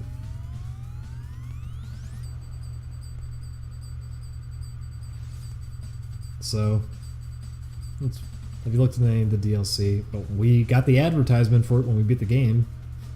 No, we're not going to do the DLC. I don't think any of us really want to play it again. That's the biggest thing I'll say about it too, to kind of just solidify how okay it is as a game. I could go back and replay Resident Evil 1 and 2. I could have some motivation to want to go back and play it again. I do not want to play Resident Evil 7 again. There's nothing in there that makes me want to experience it again, especially because so much of the game are essentially cutscenes. Just little moments that you're not going to be able to skip. You're going to have to sit through them again. And once you chop all of that off, you probably have like an hour to 2 hours of gameplay. There isn't really anything worth coming back to, I don't think.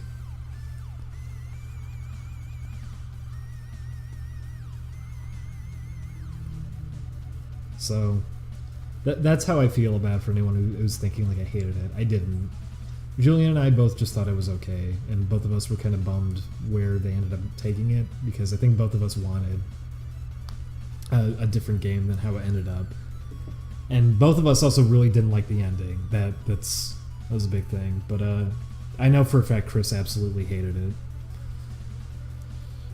But I don't really blame people if they're gonna start hating the series around the end of it, because we do just kind of start becoming mopey with it. It's just becoming too boring to play through. But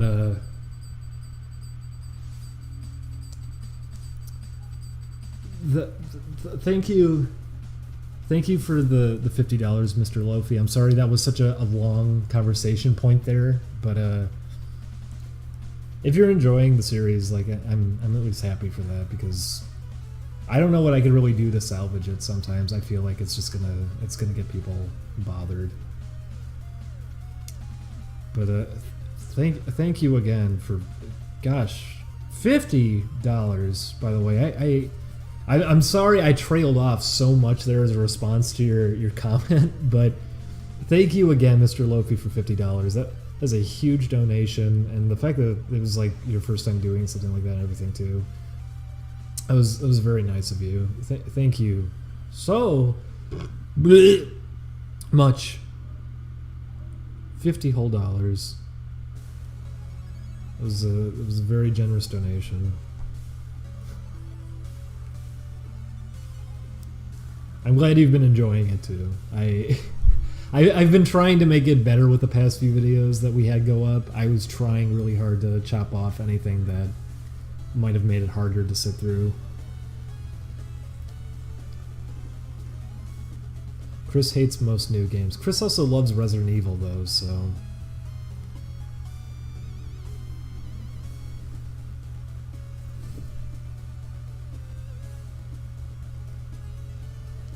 Thank you, Lovely Lionheart, for $5. Their comment is just a little grinning face. Thank you, well, thank you, Lovely Lionheart. That was very lovely. It was a very nice $5. Did I mention Mr. Lofi donated $50? I think it was one of the biggest donations outside of Racist Bubba, who did 100. Everyone today, like, thank you for helping out with this. It's been very nice of all of you. You've been little sweeties. Gonna make a man cry. I'm gonna be editing something else too that I'm not gonna really be talking much about what it is, but it's disconnected from Oni Plays. It's something else, so you're gonna see my editing pop up somewhere else soon too. So it was just for a video though. Oh, sorry to ask again, do you like Dragon Quest and Dynasty Warriors? I don't like Dynasty Warriors, but I do like Dragon Quest, and you were the one who sent Dragon Warrior Monsters too, right? Because I was talking about that. I really liked the first one. I played it a lot when I was younger. I never played the second one, so I was excited about that. Is that a ladder animation? It's an animation for grabbing the ladder, specifically out of jumping, and then we're going to have a few different animations based on if you're walking and grabbing the ladder, if you're standing. We have a lot of little transitional animations like that. Oh, I'll say that too, because I remember a while back I wasn't too thrilled about how the new Zelda was looking. I saw more of it now, and I'm much more interested in playing it. They've been doing a lot more to make it seem like it's going to be a better looking game. The early previews were just showing a barren, empty environment with it looked like, because of how poorly it was running too, it made it look like it was a clunky attempt at trying to imitate what Western RPGs do without really knowing how to do that. But after watching more videos of it now, it seems like they're understanding what they're doing a lot more, and it seems like there's plenty to interact with in ways that are going to actually be things you do more than once too. It seems like there's a lot more in there. I'm interested to play it now. It's not a thing I'm gonna just try out. It's something that I'd actually like to play now. I want to see how it'll turn out. I'm sure it'll be fine. I thought it was gonna be fine to begin with. I just didn't think it was gonna be something like completely mind-blowing with the fact that it's an open world Zelda game or anything. I just thought I'd be like, oh, it'd probably be an okay attempt at doing something like that. But now it seems like it might be a pretty decent attempt at it. It seems like it could be pretty fun. So I'm excited to try it out soon.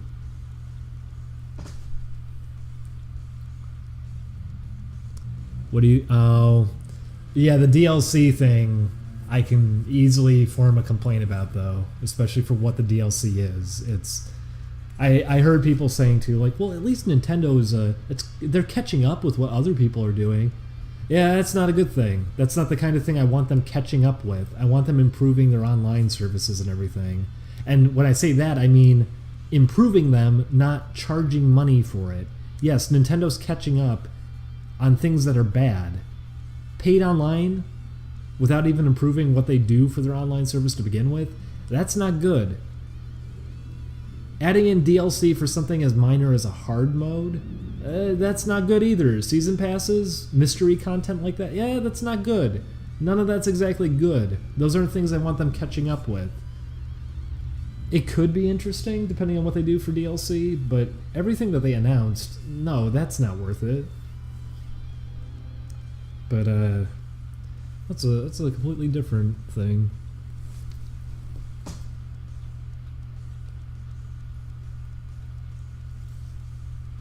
What's the original resolution for the Bippy Sprite? What is it? Is it a... Here, I can actually grab an area to figure it out. This is just look at this sprite. This is let's do that. Bippy's about roughly 100 by 100 because he moves a lot too. So say he's about 100 by 100.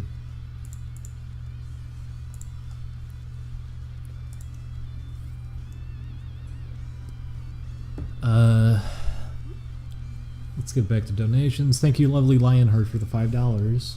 Thank you, KDow 688. What an odd number. They said, "You and Julian make a great team for character animation and pixel work. Keep it up." Oh, it was very nice of you. My throat's also starting to hurt. I guess I've been streaming too long. But thank you, KDow, for 688. I wonder why 688. It's a weird... Oh well. Thank you, Terry. Was that Terry Bogard? $5. You're my favorite of the Only Play Super Mega bunch. Don't say that. I really like watching the development of your game too. Oh, Terry. Terry Bogard said that, everybody. Thank you, Terry, for $5. Blagvarg. I actually like that name. Blagvarg. $5. They said, please eat XOXO.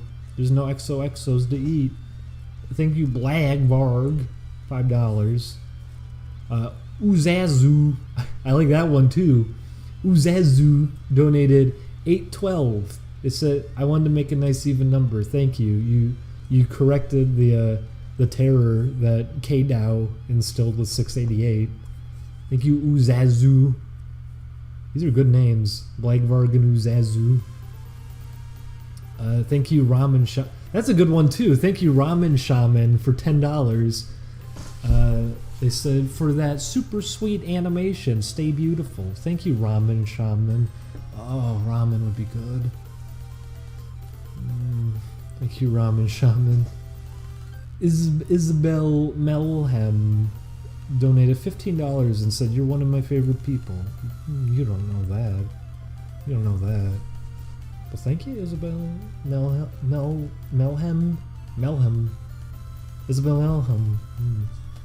That's a name. Thank you, Hansi Gay. Hansi Gay again? $5, and they said, for your health. Oh, Hansi Gay.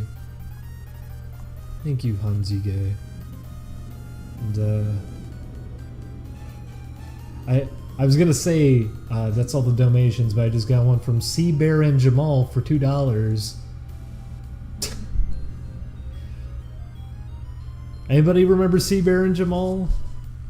I got surprised by that. We went out a few months back with Tomar and a bunch of people, and why did that come up? Sea Bear and Jamal came up for some reason, and he remembered it. Why do people remember Sea Bear and Jamal? Where did that even air? I don't remember what channel it aired on. I don't remember when it aired. I feel like it was like 92, 94. It was really early 90s. I forget where it aired. It only aired for like a year, but I remember watching it a lot.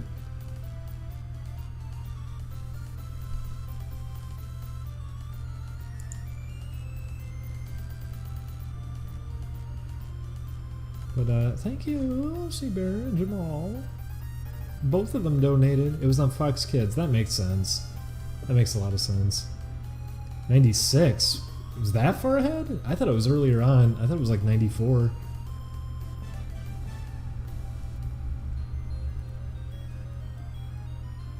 Along with Bebe's Kids. I mean, yeah. Yes, those were two things that I grew up with. Bebe's Kids and Seabear and Jamal. Oh my god.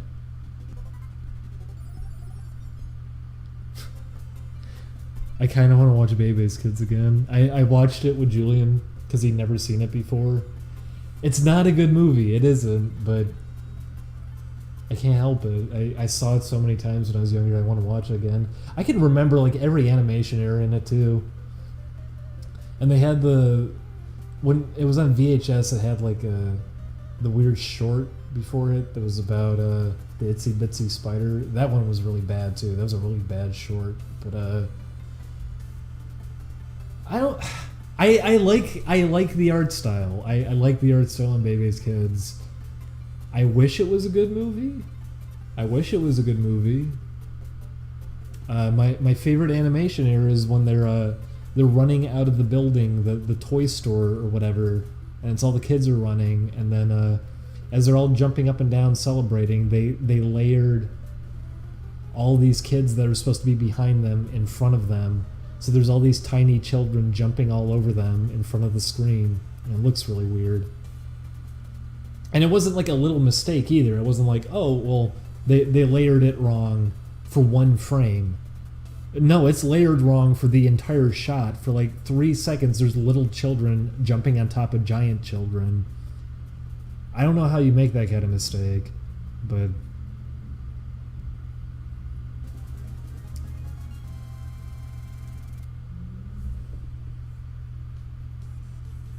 I remember the PJs being pretty good. I remember liking the PJs.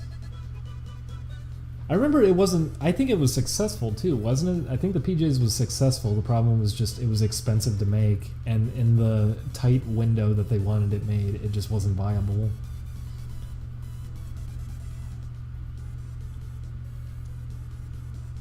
I guess I have to watch it again. I remember it being alright though.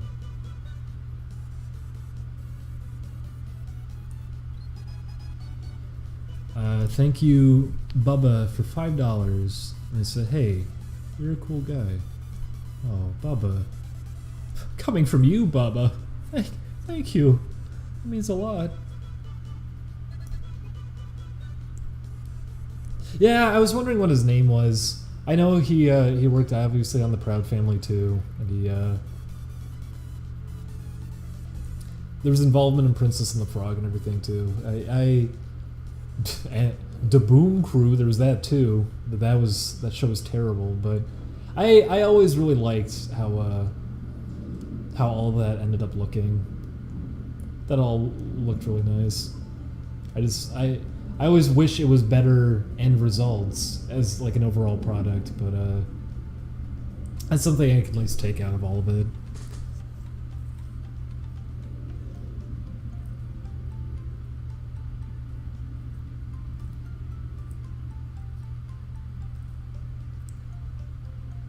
He was on Wreck-It Ralph and Frozen too. Well, I'm not going to recognize it there because those are 3D movies, and that's not going to stand out in any way.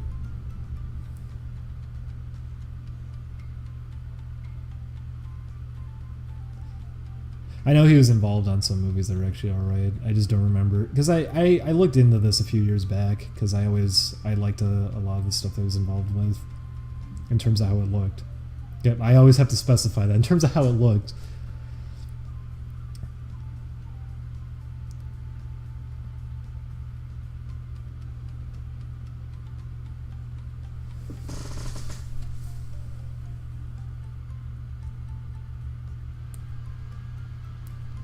I liked Princess and the Frog too.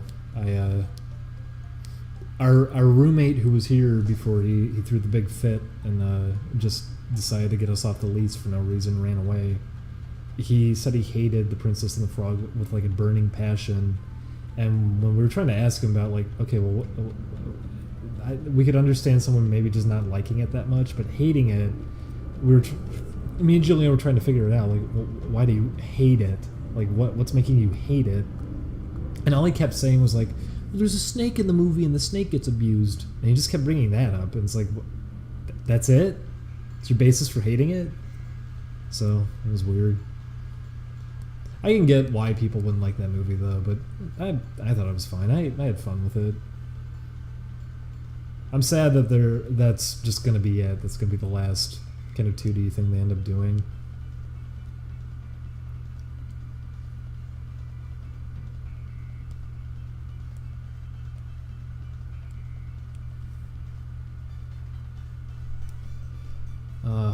Hearing this makes me think too. We actually did finish Chameleon Twist. We just didn't upload the final part of it. But Chameleon Twist is a really fun game. I kind of want to pick up a Japanese copy of it so we can play the Japanese one and just do it again, because the Japanese one is a completely different game. All the levels are laid out differently. There's actual unlockable content. Like, there's 2 characters you can unlock. And the way that you unlock them too, you fight them in like the versus mode that they had in the game, but with a computer fighting you. The versus mode lets you turn on computer opponents. There's all these things that are in the Japanese one, but not the American one, and I don't get it. The Japanese Chameleon Twist is actually a pretty decent game, and then they dumbed it down for the American release, and I really don't get it. It's really, really bizarre to me. Have you played 2? Yeah, I played 2. I played both of them. 2, they changed the designs of the chameleons for America because I think people were pointing out, like in American magazines, like, well, they don't look like chameleons. So they made them look more like chameleons for America. But the Japanese one has the original models and everything. And that game, from what I remember, is exactly the same in both releases. You know what? Chameleon Twist 2 has a battery pack in the cartridge and actually saves your file on there. I forget if Chameleon Twist 1 did that or not. I think it did. I think both actually had batteries in them. All I know is that studio went under after 2, which is too bad. It was a fun idea for a game, and it's completely original too. Like, it's its own original concept, controlling a tongue with the analog stick and everything. No one's really done something like that again, and it's cool. It's a cool idea. It was a lot of fun. They obviously could have done more with it, but for what it was a fun game. It's a shame that they only did 2 of them. I would have liked to have seen more out of it. Oh, thank you, Pompeii, Italy. $10. Pompeii, Italy. Is it Pompeii? Is it Pompeii? Pompeii? Is it Pompeii, Italy? Is that it? Okay. Pompeii, Italy. Thank you for $10. They said, love your work. Also, Bippy's floppy ears. He's a cool dude. Oh.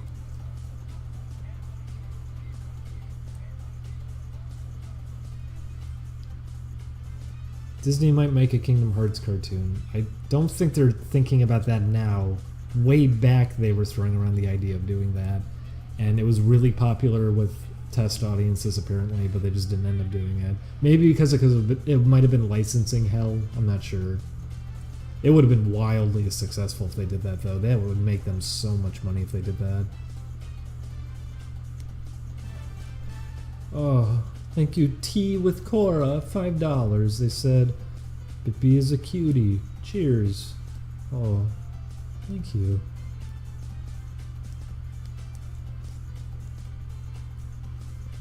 Yeah, that was the one I was thinking of. It was an old concept that they had, and they had like test audiences and everything who watched it, and apparently gave good feedback.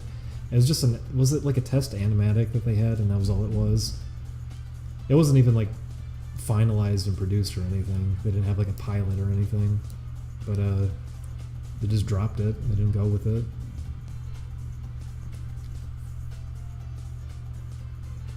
I am a little bit confused why people still support Disney at this point, because it doesn't... I don't know. As much as people hated the tail end of the 90s with them, they hated like Hercules, they hated... I guess Tarzan wasn't a flop or anything, it did alright. But Hercules, I remember people hated a lot. They always get really mad at Disney if they ever experiment too much. And I really don't get that. Because it was interesting, we watched a documentary about Walt Disney a while back, and we're getting to hear about things like that. We're getting to hear about how just, you know, which, by the way, this was a good documentary about Disney. This isn't like a biased one coming from Disney itself to paint him up as a good guy or anything. This is actually in the middle, so you were getting to hear everything from everyone. There was no like gun pointed at anyone's head. You get to actually hear everything. So it was actually really informative and interesting. And early on, people were actually very open to just criticizing how Disney movies were written and structured and everything. And I kind of miss that. Cinderella apparently didn't get that great a reception from critics, even though like people want to see it and everything. And I don't think it really deserves it, because I think that's one of the messier animated Disney films. It's really underwhelming. It's nice to look at, but in terms of like how it's actually written and everything, it's not much. That's how typically Disney movies are. There's just kind of a formula and a science behind it. And people were at least open to calling that out, but then it just went away, I guess, when Little Mermaid happened and everything. And people want that from them now. They want that from them. They don't like them experimenting more. And that always disappoints me.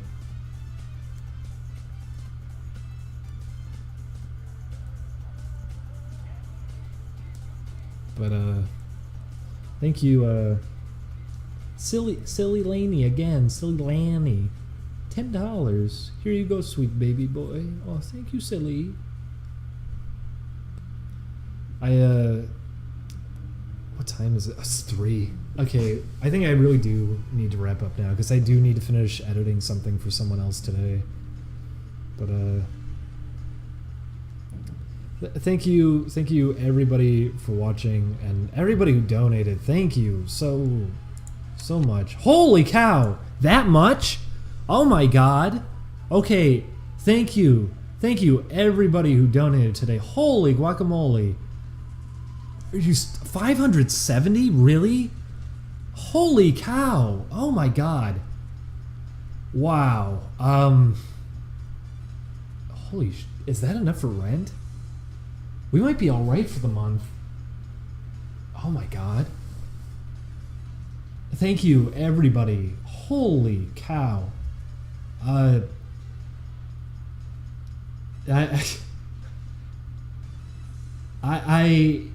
might stream again sometime soon to do more work on this, but next week we're gonna try to have Patreon up and everything. We'll have details about our game that's coming out this year.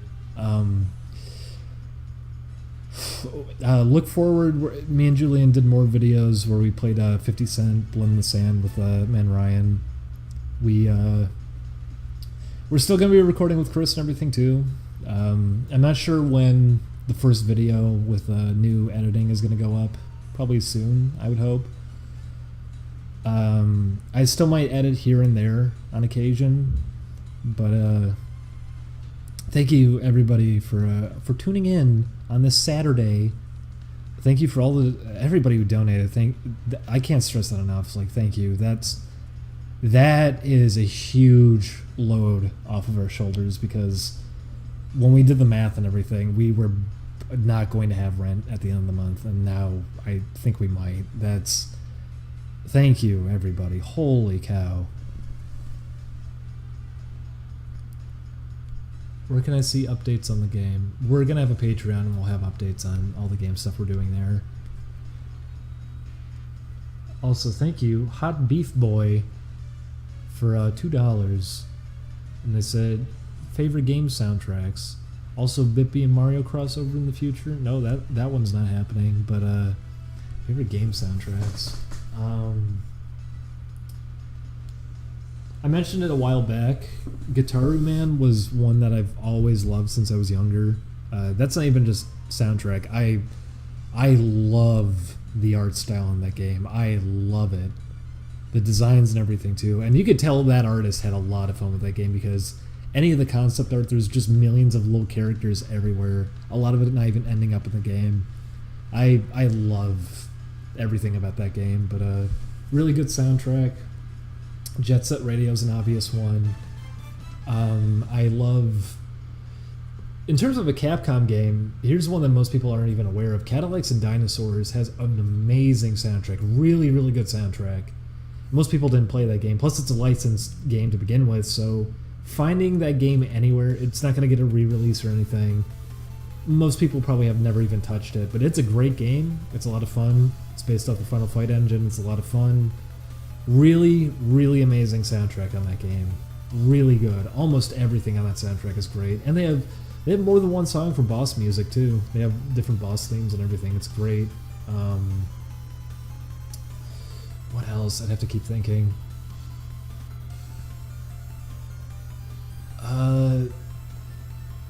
Street Fighter 3 is probably an obvious one. And when I say that, too, I'm referring to Second Impact and Third Strike. Both of them have really good soundtracks. This one I'm playing right now is actually from a pretty good one.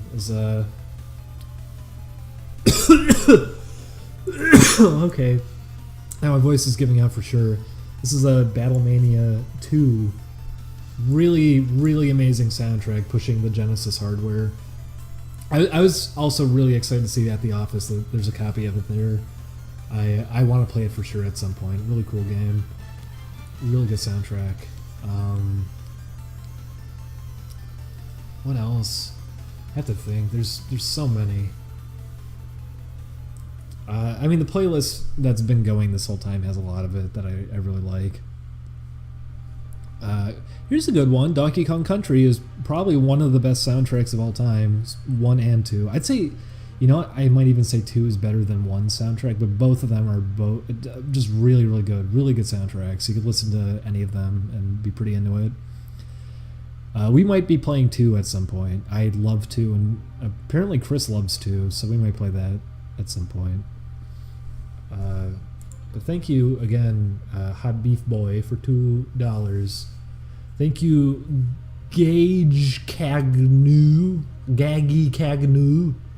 for $10 and said, "We'll donate to your Patreon once it's up." Oh, you don't have to if you already gave the $10. I mean, that's helpful enough. But if you want, I guess.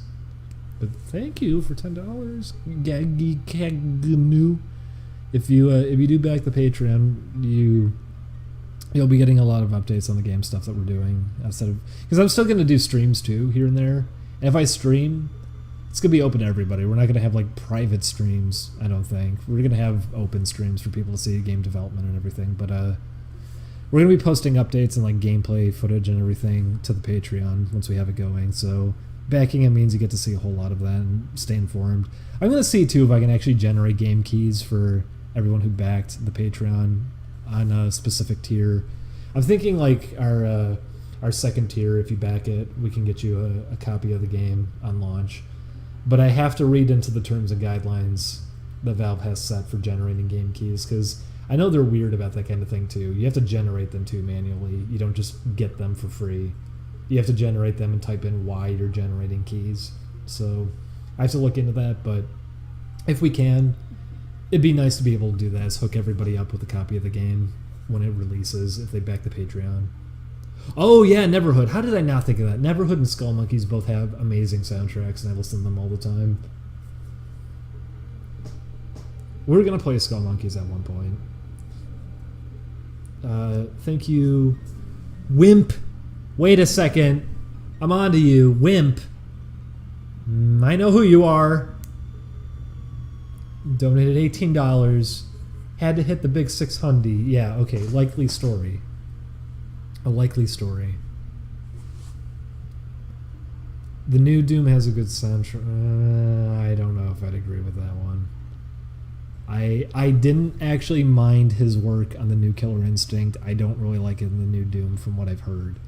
Maybe there's some songs I just didn't hear, but it felt like it was kind of missing. I felt that way about Killer Instinct too. Maybe I just have to listen to more of it. But I like that the original Doom's music is influenced by older heavy metal, and the new one seems to be kind of missing that. It's mixing where electronic music is kind of at right now, on top of later heavy metal, trying to sound a lot more like extreme than feels appropriate. I gotta listen to more of it, I guess. But The new Killer Instinct soundtrack, I've heard more from it, and there's songs in it I actually do like a lot. I like the new theme that they did for Orkin and TJ Combo a lot. TJ Combo's new theme is legitimately a pretty good song. I like it a lot. I was glad that they did vocal songs like that too, to match up with the old games.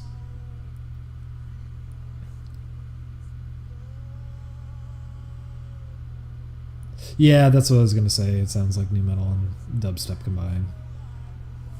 I didn't want to say dubstep, but it is kind of what it is. That's what the guy's known for. He mixed that in with Killer Instinct too.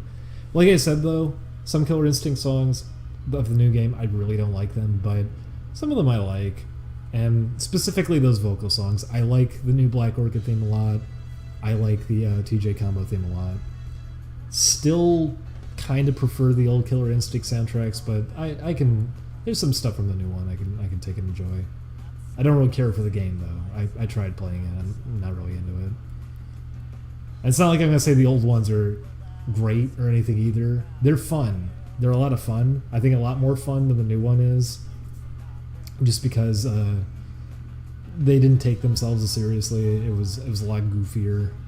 Had a lot more fun with itself. And also having like 90s Euro dance music and everything, that's fun to have going in the back while playing and everything.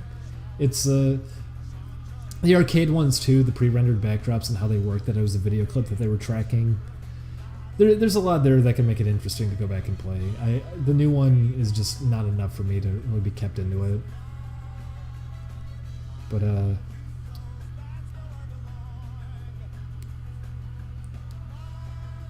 Thank you everybody for donating. Thank you everybody. 600. Holy guacamole. I unironically love the Sonic Era soundtrack. I do too. It doesn't suit the game, but I don't care. It's a good soundtrack. He, what's his name? I'm trying to remember. He did some of the songs in Jet Set Radio. He did one of my favorites in the original Jet Set Radio. He did Everybody Jump Around. I like that one a lot. He did all of that, and Sonic R sounds like, yes, it doesn't match the game. Yes, Sonic R also isn't that good of a game to begin with. It's a buggy mess and it's not very fun, but it is good music. If you strip it off of that and you put to something else, it'd be a great soundtrack. It'd be just fine. It's fun music. It's good. I like it. When's the next episode Resident Evil 7 coming out? I have no idea. I don't know. I don't know what's up with the scheduling right now. I don't know what's going to be coming up next. We'll see.